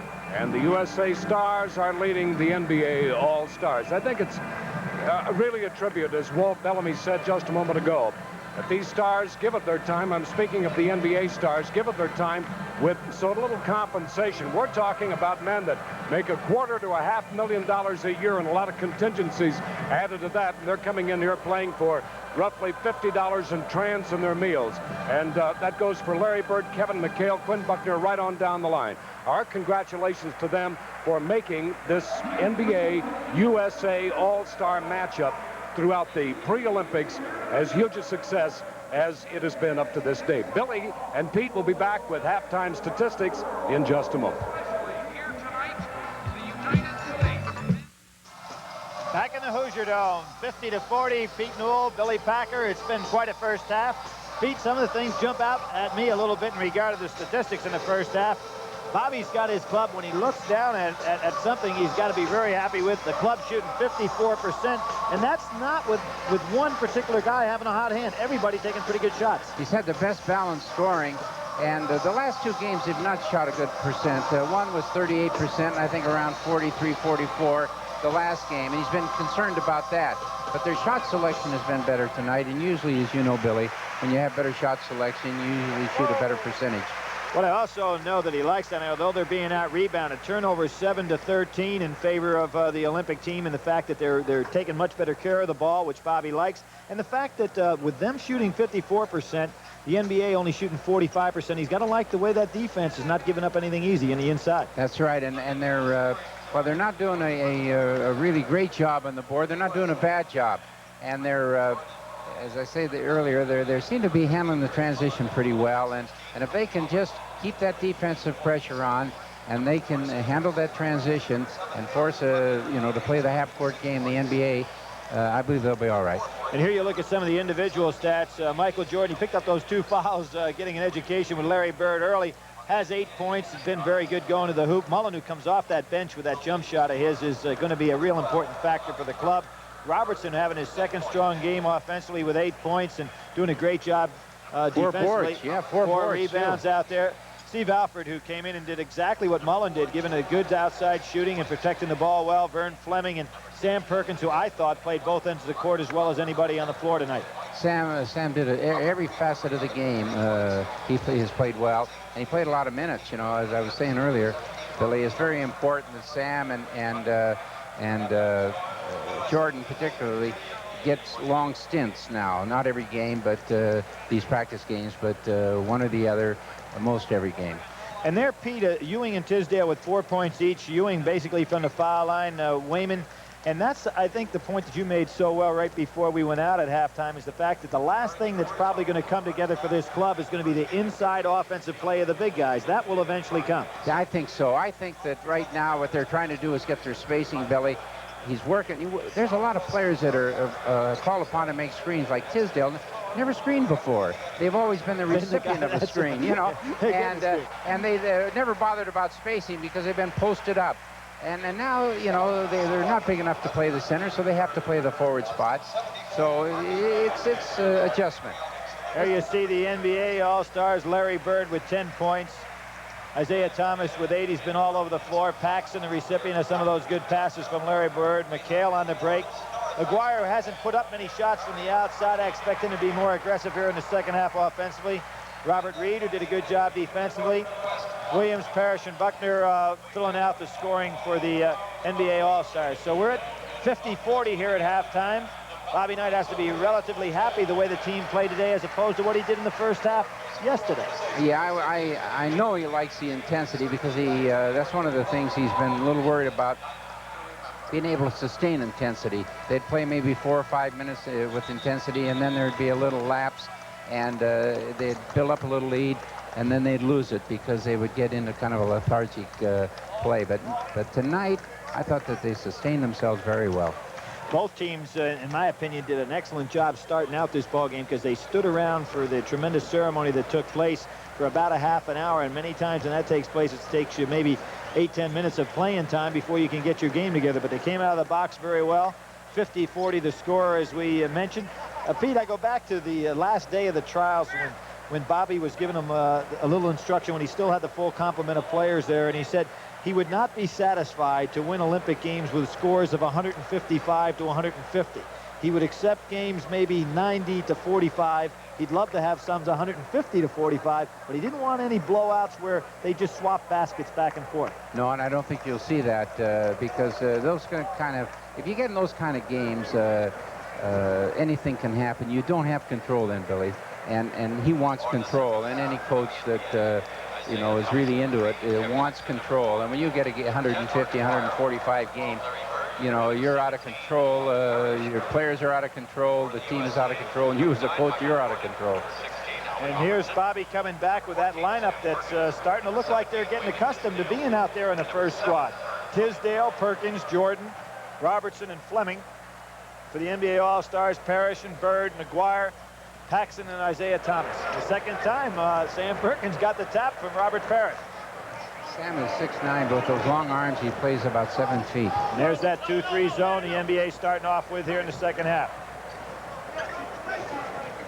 Good pass, good catch by Perkins coming across the lane. Tough shot right over Robert Parish. Right in the middle of that zone. Yeah, that... Dallas is talking about playing him in the post, and Pete, I've seen him play an awful lot of games. I thought maybe they're overstating the position.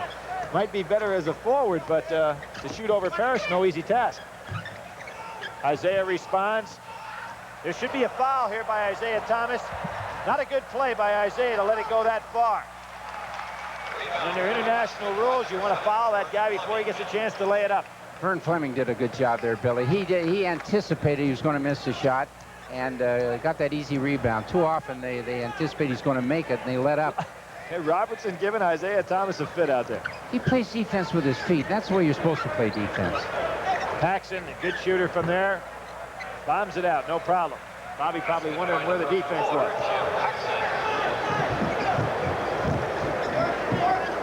Perkins open on the side. McGuire looking to give Michael Jordan that jump shot. There's Perkins. He's been open on that side ever since they crossed half court. Good feed to Paxson. There's Perkins again hustling, Pete, all the way down court. Perkins made a great play. He got hit by Bird, it looked like, and that forced the call a violation. Bobby can't believe that one. Bobby been up and down. He's going to lose 15 pounds going up and down his steps. And there was Perkins coming over for the steal. Bird pushes him out of bounds, and the NBA picks up a basket. And Bobby going to let the officials know about that one. USA 54, NBA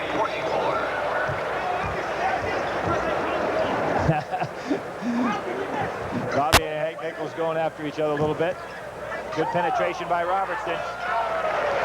Right against that 2-3 zone, it's always a seam down there, Pete. That's right, and he attacks that seam really well. Nobody moving. Isiah thought somebody'd break down that lane. Nice job by Paxson getting back on defense. Fleming open. Good steal by McGuire. Back to Robertson. Good feed.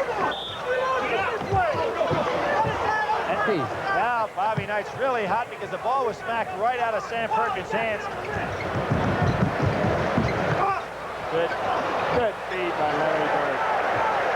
Everybody was so conscious of him, Pete, coming down because of his great offensive ability that they kind of mesmerized. It looked like the Olympic players were wondering what he was going to do, and they kind of was watching to see what kind of a play he was going to make. Fleming doesn't hit. I look for Mullin coming in this ball game shortly just to get a little offensive shooting against that zone.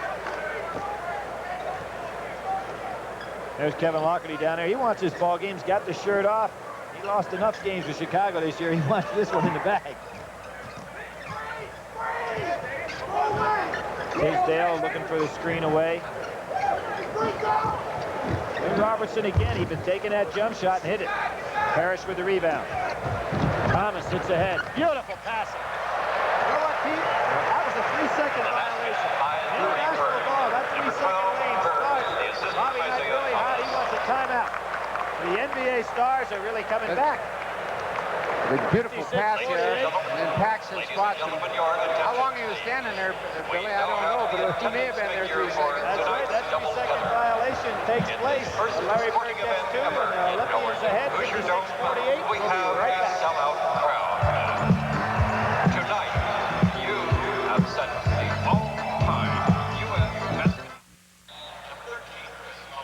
Now, Bobby Knight with the lead here by 8 points, but not satisfied the way his team was playing defensively. He substituted a whole new unit out there right now. Joe Klein from Arkansas going up. Arkansas and North Carolina both having 2 men on this Olympic team. But this NBA squad looks like it's really a cohesive unit now. Into Aguirre. Goes up, gets the ball back. Ewing with a foul. Well, nobody screened when Aguirre took that first shot. Everybody went up for the block, and nobody bothered to screen him. Well, blocking out gets you in an awful lot of trouble, particularly against seasoned veterans like the NBA has it. Hey, right now, in regard to the shooting, what you can do on the lane, when that ball hits that rim, you can go in there. But as an offensive player, it's not a violation to go in that lane if you're Parish or Bird. If the shot goes in, it's not a violation. So you might as well take the gamble. I'm sure the NBA players aren't used to this, but it'd be something for Parish and Bird to go ahead in that lane right away. That's your percentage to go in there, and you know, on this shot, on this foul shot right here now. And if he makes it offensively, you still get the point. If he misses it, and they call it, nothing but a violation. Nothing but a violation, and they may miss it. That's right. Particularly when you have yourself good free throw shooters up there. So 2 more to go. The game getting a little tighter, 56-50. 16-20 to go in the half. They're playing 2 20-minute halves in this game. Ewing passing the ball back out. Klein and Ewing setting some strong screens on the inside. McGuire very much aware of Mullin's jump shot. He rushing out there, making him put the ball on the floor. Patrick Ewing, there's what we were talking about, Pete. Get the garbage plays. We're talking today about that with Patrick, about anticipating every time your teammate shoots. As an offensive rebounder, you should anticipate he's going to miss it, and then you're ready for the shot. As Ewing blocking Parrish's turnaround jumper. Wood on the break.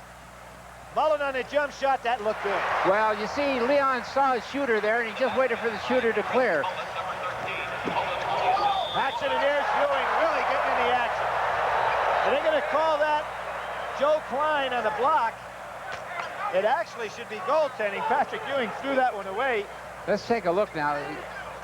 Up to this game, they've been calling the offensive charge. Now, I haven't seen it called, I don't believe, all night tonight. Now, Ed Mullin coming across. Now, Ewing not being blocked out, goes right over the top of Parish from the backside. And Pete, that's just what we were talking about. If Patrick will set the screens, keep moving, and pick up the garbage points, he can get them 12, 14 points a game and never have to touch the ball offensively. just anticipate that shot's going to miss, and then be ready for that rebound, and then you're going forward. Paxson, an excellent free throw shooter. His father, an NBA player, and of course his brother, outstanding player at Notre Dame, now also in the NBA, San Antonio. Leon Wood going to the Philadelphia 76ers. Mullin walked, got away with it. Everybody covered, and Klein had himself a lane. Good job by Alford coming out. Bird on Klein. Great pass. Larry Bird doing a good job defensively and coming over the back. NBA getting the brakes on the referee and so far this half. McGuire takes it to the lane, and they call it a charge. And how about the basket? No, I don't believe they call that basket. Let's see. Takes it away. Mark McGuire took it to the lane. 60-52 Olympic team. We'll see that hit ahead by Isiah Thomas. See, he had a good position that time, although he did move a little. That was looked like less of a charge than some of those others. I really admire the way the NBA is picking up the intensity defensively right now. They are playing hard. They do not want to lose this ball game. And there was a case where Larry Bird took more than the 3 steps, and they'll pull that one back on you. Normally you can get away with it. Klein on Bird. How about that one-hander coming up? Good steal. Alford hits Mullin, layup good. Beautiful pass by Steve Alford. Larry Bird looked like he was trying to go a little bit solo on that last play and got the good steal by Alford. Well, he was looking for somebody to be open. Anytime you double Larry, he's looking for that open. You know, if there's 2 men on him, somebody's free. After watching him play against the Lakers in the NBA playoff, Larry Bird doesn't want to lose this game any more than he wanted to lose to the Lakers. He is playing hard out there. Maybe not in as good a shape as he was 2-3 weeks ago, but he's playing hard.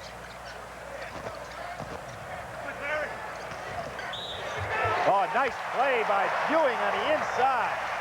Patrick starting to come on now, Pete. This got to make not only Patrick happy, but Bobby Knight also. Well, we said it earlier, Billy. The offense, I think, will come as they go.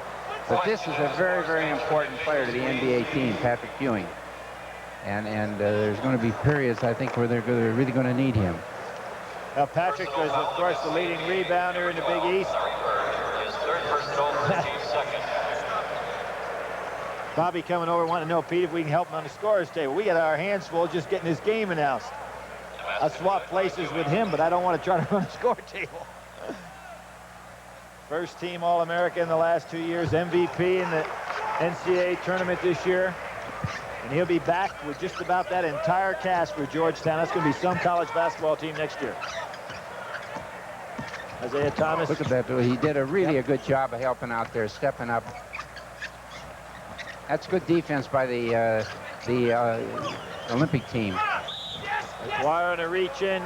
Going to be a foul on Leon Wood, but I think you pointed out, Pete, they really helped out on defense that time. They kept looking for that man open inside, and there's such good rotation. He was never open inside. Well, Pete, I think that I mentioned that Georgetown club, and coming back, I'm going to throw a little trivia question at you. We've got 13:42 to go. USA up 66-52, and despite that rush by the NBA All-Stars, the Olympic team met the challenge. They played a consistent game, even if they lost their lead slowly. There was no, not giveaway points really, and they've made the NBA All-Stars earn every basket, and that hasn't been the case up to this point. They've won games, but they've given a lot of easy baskets away in the process. But I don't think there's been open baskets, but it's been great NBA play that got them. We'll be right back after this important word.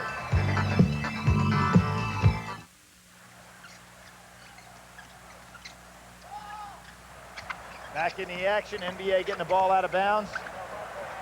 Good save by Larry Bird. Throws it the right place.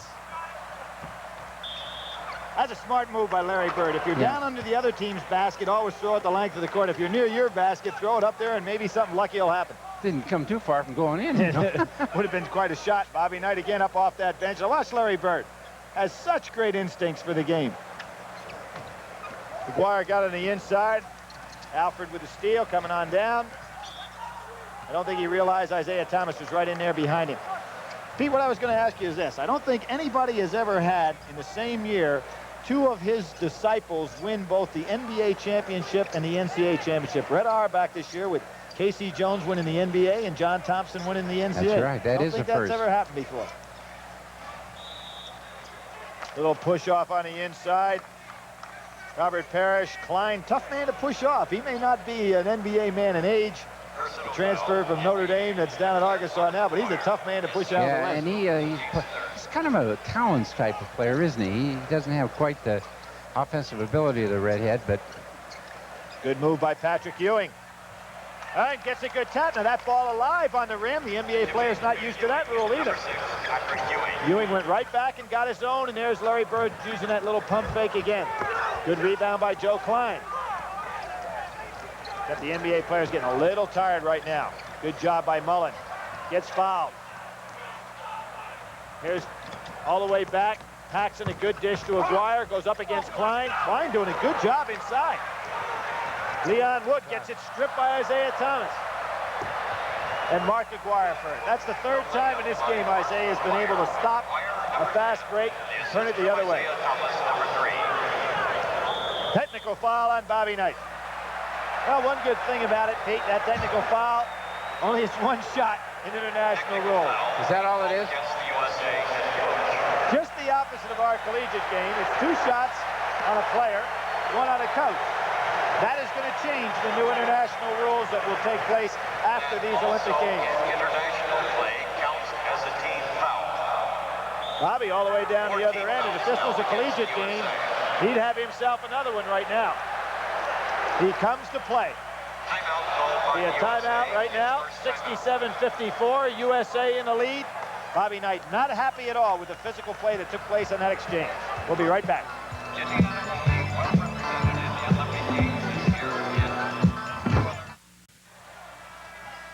Pete, nobody knows this guy any better than you do. That little exchange he had out there. You're the official now, Pete. You're good buddies. What would you do to Bobby if he came out after you like that? As Well, if I was an official, I would never have walked over to him after he'd called the technical. You walk away. It's like a baseball umpire. You walk away from trouble. Now, if the man keeps, you know, whoever, the Bobby or whoever, keeps following you all over the court, then, you know, you have to do something about it. But when you, as an official or an umpire, you walk toward the trouble, you know, you're bringing on a lot of trouble. You're creating problems where maybe they wouldn't be. Well, Hank happens to be from Philadelphia, and the other official happens to be from Roanoke, Virginia. And I wouldn't thumb Bobby Knight out of a game like this one for any amount of money. Isiah Thomas hits it. There's 71,000 some odd people. Well, actually, 67,596 has been announced as the official attendance, which breaks the all-time record of a basketball game in the United States in regard to attendance. So quite a compliment. There still is in the Guinness Book of Records, 75,000 people saw the Globetrotters play in West Berlin, which is the all-time record. Good feed inside again. Leon Wood with a penetration. Leon makes some mistakes, but he does a lot of positive things too. NBA right now, they're trying to win this ball game harder than any point in this ball game. Robert Parish on the inside, playing as hard as he can go. They do not want to lose this ball game. And with 67-60 being the score, they're going to make a big push. Bobby Knight coming back with his starting club again. Zone defense. Leon Wood outside on that 2-3. Let's see if he can hit that jumper. He needs one to push off. The push off by Joe Klein. And here we have a complete substitution change. Bobby Knight comes back with the original starting lineup. Kevin Lockerty going to make some changes. Leaves Bird in the game. Seasting and Thomas in the backcourt. Robert Reid, Bird, and Kevin McHale up front. They had a wrong score up there a minute ago, Billy, didn't they? It's 11. Now it's 11. Yeah, they changed the score. They had up 60. Put 2 points on the wrong team, I believe.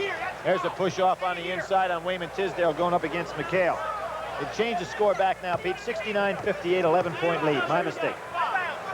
It wasn't your mistake. It was their mistake. They had it the other way. They had it down to 9. But right now, and I'm really surprised. Before this game started, I thought the NBA team would be able to take this Olympic squad. I'd have to admit that. And they still may do it, but they've got a rough road to hoe right here. Personal foul, USA, number 17. Pete, what do you think about playing man-to-man and out-of-bounds situation? Absolutely, you play it. You know, I see more teams zone. Look at that shove off that time. Good push. Nice block by Tisdale. Kevin McHale wanting goaltending on that play and probably should have had it.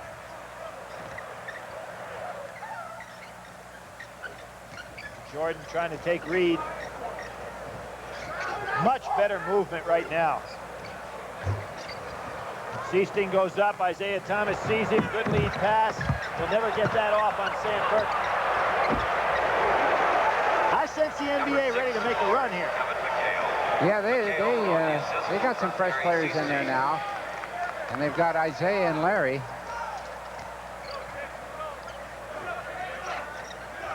Nice feed of Larry Bird going right up on Sam Perkins and makes the block. Excellent play. Now, That Larry was. Bird not being a leaper, but still timed that defensive play perfectly. He just, you know, he's not a leaper, but he makes the play.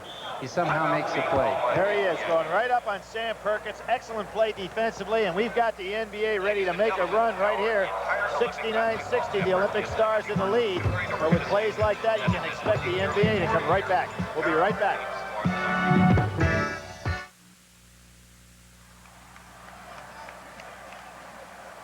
Pete, we've got the Olympic team still holding on to that lead, but we see that extra special push. It looks like Kevin Lougherty's going to stick as much as he can now with his supreme lineup out there. And we'll see what's going to happen the rest of the way. Bobby Knight needed that timeout himself. Get his club reorganized. Jump ball situation. Perkins going up against Bird. Bird gets it. Good hustle by Michael Jordan. Probably not a wise pass by Isiah. Nothing there. He's mad at himself. Really a smart play on that jump ball to get that. Nice job by Vern Fleming filling the lane. Here's Isiah hitting the head. Kevin McHale again as usual on that break. McHale can't believe the call, but he got forced out by Michael Jordan. That Olympic team's got to settle down a little bit offensively.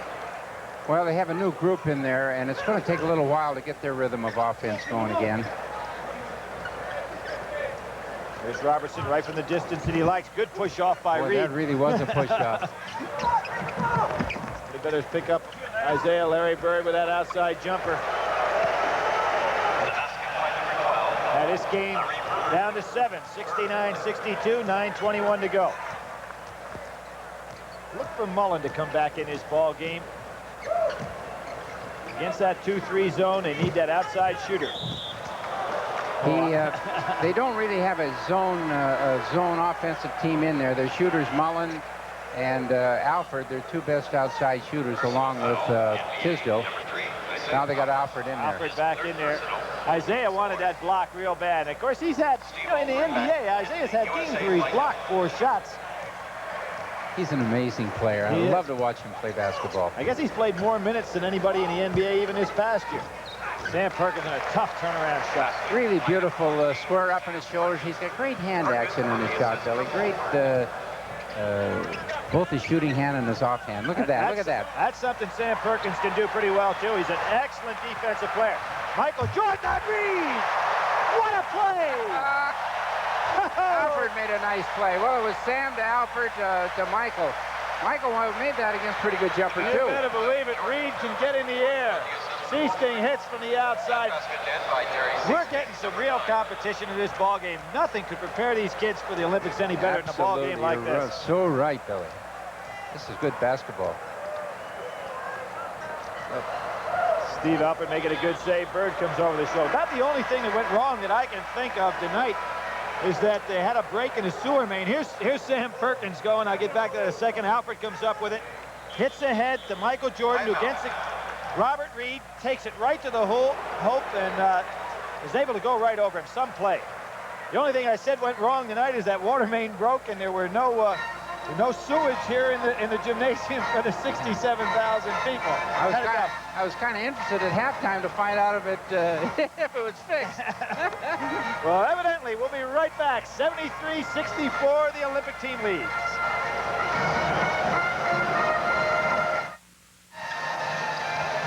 Okay, we're back in action. Tonight's game is brought to you in part by Stout's RV Sales, home of the $3 million RV inventory, located in Greenwood, Indiana. Well, there's the score, Pete, 73-64. Every time the NBA starts to make their run, the Olympians hang right in there, and they're doing some job. There's rebounds. Actually, at halftime, the NBA All-Stars had a little bigger spread than they have right now. 2-3 zone, Alford in the ball game. Leon Wood, Perkins breaking in the middle nicely. Leon Wood's got to hit that jumper from the top of the key when it's there. There's Perkins going up. Reid gets an arm. Really good movement that time, Billy. They got the ball inside against the zone and forced that man in the middle to come out and pick it up, and Perkins along the baseline open. Sam Perkins ended up his career at North Carolina as the second leading all-time scorer there behind Phil Ford. Leading rebounder in the school's history. He led the Atlantic Coast Conference at some point this year, at most of the season, as a free throw shooter. We saw at the other end of the court against Larry Bird one-on-one, an excellent individual defensive player. Just a fine all-around talent. You know, I don't know how good he's going to be in the NBA. I know he's going to be very good, but he may be just super. You know, there's been so many North Carolina players that have gone on to great stardom in the NBA, and he may be just as good or better than any of them. Last year, Sam made his mark down the Pan Am Games, so he has a lot of international experience. Sam and Michael Jordan, Leon Wood played down there last year, Tisdale. So actually 4 members of that gold medal team are out in the court right now. They got that good experience. Nice shot by Kevin McHale. He made that against a lot of defense that time. There was 3 men on him, and he made a great pivot, opened himself up for that shot. He's just a really a good player. Kevin kidding about that hook shot there. Normally he doesn't take that hook playing with the Celtics. He shoots that jumper of his so well and moves on the break so well. He's got one of those Bernard King little hooks now he's been developing, which is a very good shot, I think, in the basket areas. Hard to get at. That's a good-looking free throw. Had some trouble in the NBA playoffs game, missing some free throws against L.A. that could have cost him. There's that 2-3 zone. Woodson in the ball game. They're giving Wood that jump shot, and he's got to take it. He's got to take that shot. And, you know, he's one of the really fine shooters. Good feed. Michael Jordan, that's the shot he wants. Robert Reid. It's Woodson who can take it to the hoop. Leon Wood making a fake. Charging foul against the NBA. Woodson wanting that play. He won't see that call in the NBA. Here we see the pass over from Reid. Woodson taking it to the hole. Makes contact. Wood falls right down. The foul called against Woodson. Same play, a little different angle. There's the foul call. Now there's Leon Woods. Got to take and make that shot. Oh, he's a fine shooter in college. Averaged 27, 28 points, and really can put down a shot. A lot more depth than that one. Robert Reid taking it down there. Houston product. Patrick Ewing and Mullin getting ready to come back in the ball game. One thing I've been impressed by also, Pete, is the fact that our guards on the Olympic team, really handling pressure pretty well. There's Michael Jordan's shot. You can't stop him in there. They're getting better, Billy, at handling the pressure. Jordan on Reid. Reid goes baseline, takes a tough shot. Herb Williams with the rebound, takes a tougher shot, and McHale taps it in. Tip in by Kevin McHale. McHale, USA 79. 79-71, 6:22 to go. 30-second shot clock has not been a factor in this game. Sam Perkins going on Williams, doesn't get it to fall. Nobody rebounding. Bobby Knight wanting somebody else on that offensive board, primarily Wayman Tisdale. That's got to be a foul on Tisdale.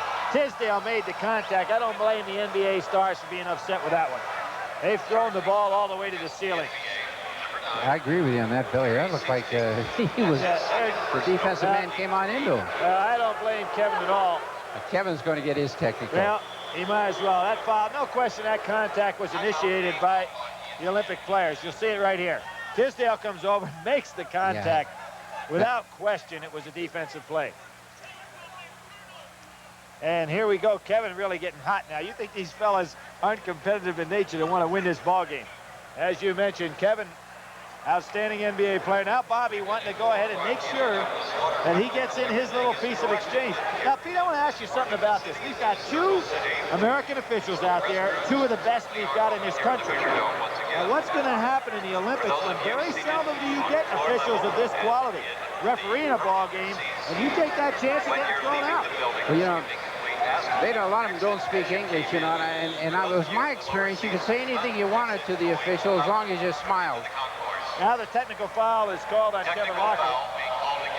Bobby got what he wanted there. He went down and worked him a little bit. But I watched Jack Hartman in the Pan Am games, and when we were at CBS, what we allowed Jack to do was to use our interpreter, who could sit right beside him. And they had Spanish-speaking officials in most of the games the United States had, because the other teams would not allow Canadian officials or American officials to work our games. So primarily they were Spanish-speaking officials.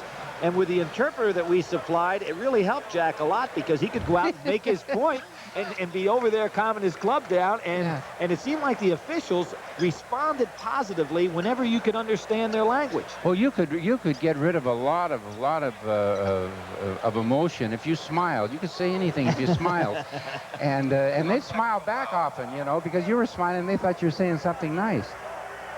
Oh boy. And Steve Alford, now this is kind of amazing. The nation's #1 free throw shooter, and so far in these games, he is now 8 for 13. I don't know if he missed 5. I know he never missed 5 in a given month when he was playing in Indiana. He missed more than 5 in the season, but not in the month. Good movement inside. Nice job by Mullin.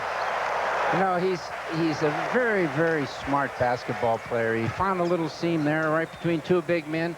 Watch how he makes his pivot right between those 2 big men. A little seam in there, suspends, shoots the ball at the opportune time. Now, here's a great foul shooter, as you said. Yes, he is. And he blows it. Yep. We're not really shooting that well as a team and should be an excellent free throw shooting ball club. Woodson. That was a patented jumper he had while he was at IU. He's had some incredible games in the NBA. Won a record setter where he hit 22 out of 24 shots. Tie up on Alford. Really, his teammates all ran away from him, Pete. Somebody should come back to help. Well, he held that ball a little long that time. He didn't, you know, recognize the fact that he may get a double team there.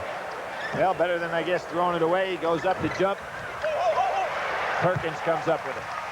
Down to 5:29 to play, 81-71. The NBA trying, but not able to overcome that deficit so far. Perkins stepping outside.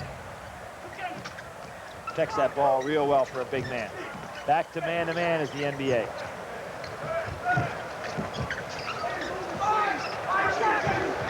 Got to get ready to shoot. Beautiful pass by Leon Wood. Beautiful pass by Leon Wood. Leon's played his best game tonight. He's created things. He hasn't been panicked by the clock. Here now, really a good threaded pass. Right inside, a good pump fake. Force a foul. Pete, I watched Leon play last year in the Pan Am games, and they played a lot of zone down there. And Leon really had come off that injury, so he really wasn't comfortable. Of all the players that made this Olympic team, in my opinion, Leon's the guy that probably is going to benefit the most of any of them because he's going to play under Bobby Knight, who's going to force him to play the man-to-man defense, to not bang that ball on the floor so much with the dribble, and it's probably going to make him a lot of bucks. Well, there's no doubt. He's so much a better basketball player now than when he went to that first camp up there. You know, he'd play nothing but zone, and they didn't want him to foul in college. So, you know, you can't play defense without being aggressive, and you have to risk the foul if you're going to play defense. But he's learned how to play. He's not a bad defensive player now. Has a good attitude. Kevin McHale, there's that turnaround jumper. Good rebound by Turner. Another very solid player in the SEC, all SEC player for Vanderbilt. Screen away from the ball. Randy Whitman trying to do something with Mullin. Mullin a lot tougher kid than he looks like. First time I ever saw him play was in an AAU contest when he first came out of high school. He's been on winning teams so much throughout his career. And that St. John's team next year going to be an excellent one also in the Big East. Have everybody back. Excellent junior college transfer. There he is. That's good form. The confidence that they get from this competition, you know, somebody like Chris Mullin going back to college is really a plus because they're playing against the best in the world, and they're holding their own. You know, they're just doing a fine job. Well, there's a matter of conditioning a little bit for Woodson. They're going to call a foul on McHale. Preventing Turner from taking off down the other end. Number 6, Kevin McHale, is third personal. You see the foul out on the side. Now, Woodson normally in good condition will just drop that shot just about 90% of the time when he's wide open. And there's the foul by McHale. No question about the call. Turner played for C.M. Newton. C.M., of course, one of Bobby's assistants. Now, this is a fine shooter, Billy. Jeff Turner, and I think he's going to be a valuable player against zone defenses. Again, you know, the zone defense will probably be the dominant defense in the Olympics. You know, when I look at this overall performance, when I look at the overall performance of this game, Pete, I really can't think of anybody on the Olympic team that hasn't had a pretty solid ball game. Pete just got a towel with a Coke on his lap, huh? And I'm sitting on it. To cool you off a little bit. I know 2 officials out there would like to have some of that ice. Probably rolling right down their back. They can have it. They can have it. I sure don't want it, especially when I'm sitting on it. Personal foul. With Bobby talking to Jeff Turner, wanting him on the inside, rebounding. Bobby's got to be happy with this game. He's never totally satisfied with anything. That was almost, I think, kind of a fake slap of the hands there. He knows he's got to be satisfied with this performance. Patrick Ewing picking up the foul, trying to help out. Patrick so well drilled defensively. That Georgetown team will put the clamps on you. You know, Patrick has a fierce look on his face, but he's got the nicest smile, Billy. And he does smile, you know. The camera doesn't catch him often smiling, but he does smile, and it's a wonderful smile. Well, you have to admire also the fact that yesterday, probably for the first time in his career, this high school team won 3 straight state champions. He's been in the Final Four game, the championship game, 2 out of the 3 years in college. So he hadn't been on the bench very much. And yesterday, he didn't get in the second half.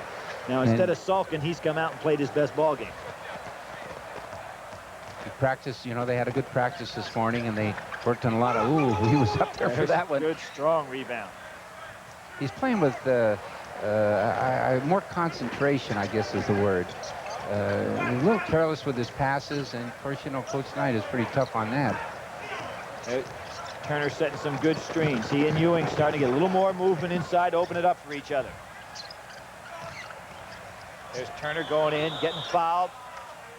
Williams and McHale both got a piece. The call is going to be on Herb Williams. NBA players a little frustrated, Pete.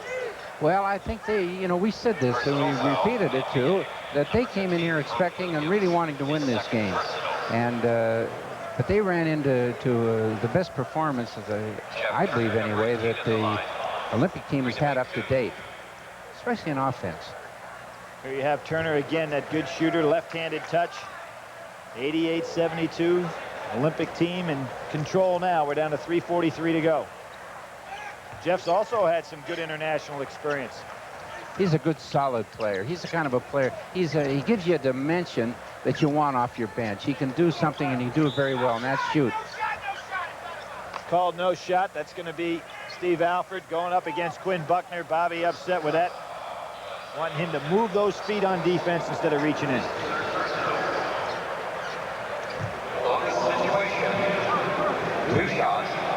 That's Steve's 3rd foul as seen on the screen. Bobby wants him on the line, not committing the fouls. And there's a man on the line that Bobby really liked as a ball player and as a human being, Quinn Buckner. He really, you know, he's one of his real favorites, and he should be, because Quinn is very, very loyal to the university and its athletic program, particularly basketball. I had an opportunity to broadcast that game where Indiana opened up their season against UCLA. Unfortunately for Gene Bartow, that was his opening game as the coach after Johnny Wooden. And Indiana was really primed for that game with probably one of the greatest college basketball teams that's ever been assembled. For UCLA, it was a long afternoon. Quinn Buckner, one of the reasons. This is a different rule right now than the NBA. They start a new 30-second clock. That's right. They will change that again after the Olympics. International rules are going to go back and play it the way the NBA does, and the fact that it'll be where that clock was at the point, not go back to 30. Mullin going. Good play by McHale. Mullin gets it back.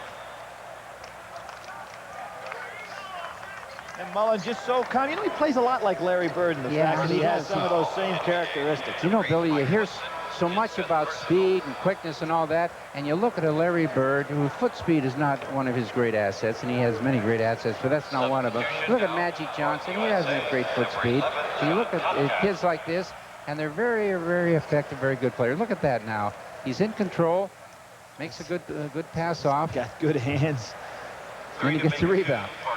There was Patrick Ewing getting one, even though that the foul had been committed. Patrick Ewing doing what Bobby Knight wants, coming right in there for that rebound. Contact in the ball game now. Bobby's had a chance to use everybody, and everybody has played a fine ball game. Good help by Turner defensively. There's Woodson hitting that jumper of his. Woodson scores. Down to about 2:30. NBA now, I think, resigned to the fact that this Olympic team will not touch defeat in game number 5.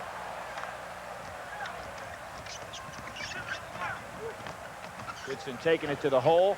Beautiful shot. Now there's a case where somebody could have come up and worked on drawing that charge. Woodson went about 15 feet to the hoop. Leon Wood again. Confidence builder if he can hit that jumper. No block out. Good help. Mullin a little off balance on that shot.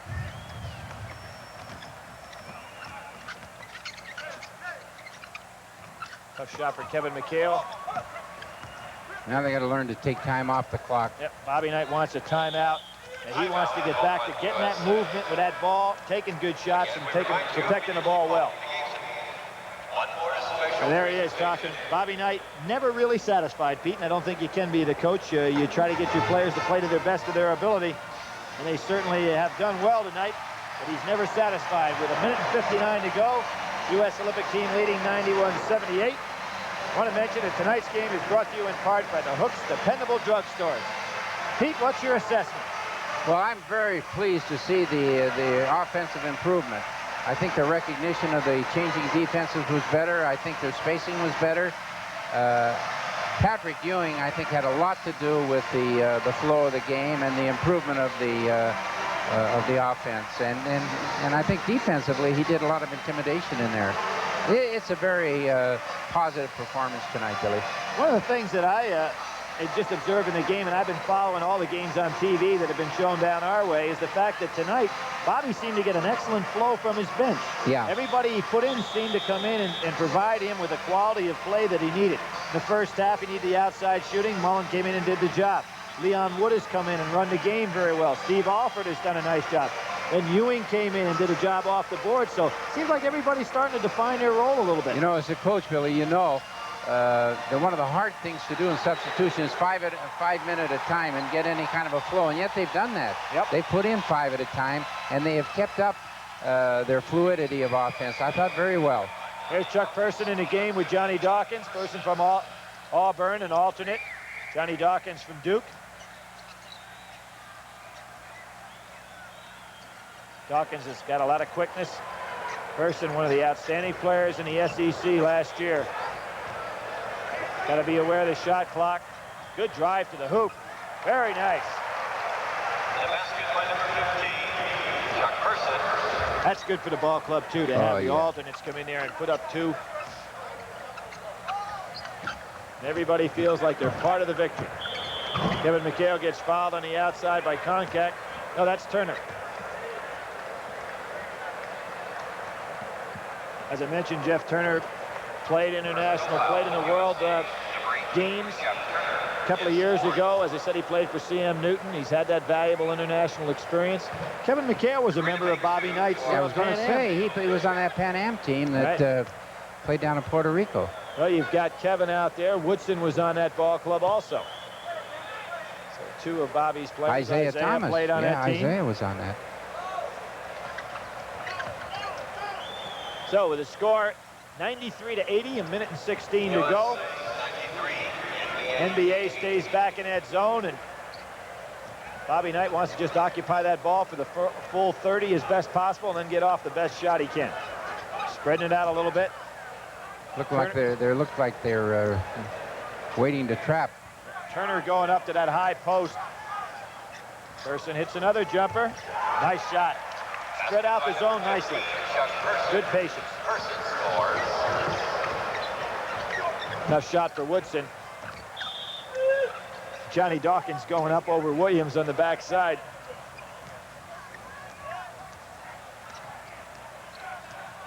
Duke is another ball club next year that's going to be in the thick of things in the NCAA. They've got all their players back, had a good recruiting year.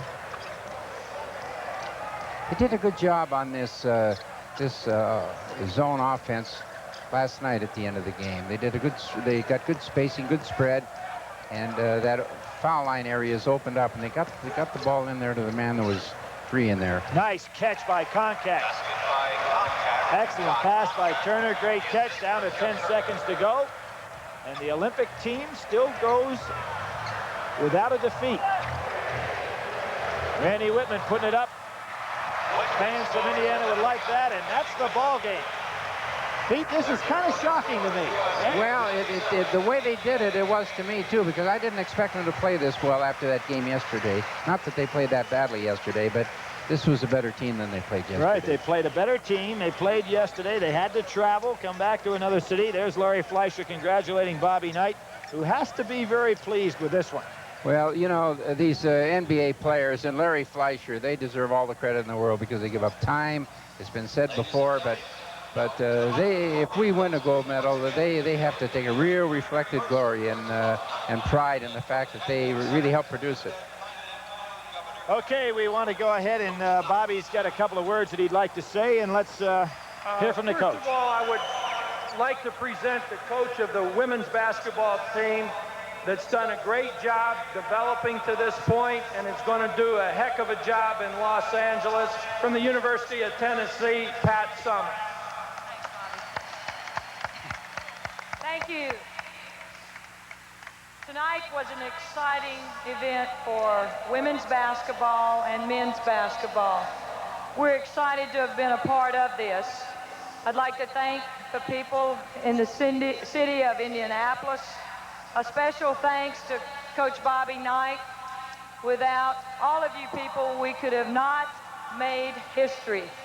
As far as our Olympic team, we tonight realized, I think for the first time, that we are Olympians and that we are Americans. I hope that we can represent each and every one of you in a great fashion in Los Angeles. Thank you.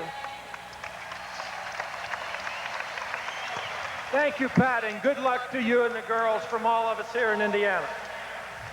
I would just like to say that it's our objective with this basketball team that if you happen to be in Los Angeles while we're playing, or if you're sitting at home watching on television, you can turn to whomever you're sitting beside and say, boy, that's the way we want America represented, the way these guys are going at basketball and the way they're playing, the way they're representing all of us, and we hope that's what we can give you in Los Angeles along with the gold medal.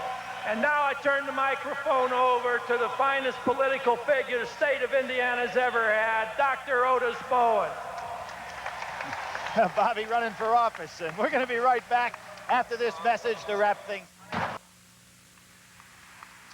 Okay, Pete, a good night for both the men's team and the women's team in regard to their performances getting ready for Olympic play. The women winning tonight 97-54 against a great contingency of former women collegiate stars who had played in the professional ranks. And then the men's team winning 97-82 against a great collection of NBA players. What I want to do now, Pete, quick capsule on individual players. Michael Jordan, what do you think tonight? Well, I thought Michael had a very good game. He made some mistakes early going up in the air in defense, but he didn't get caught that way after the first 4 or 5 minutes. He did a fine offensive job, created many things. Chris Mullin. Well, he's just like an old pro out there, and he puts that ball down. Sam Perkins. Sam was outstanding.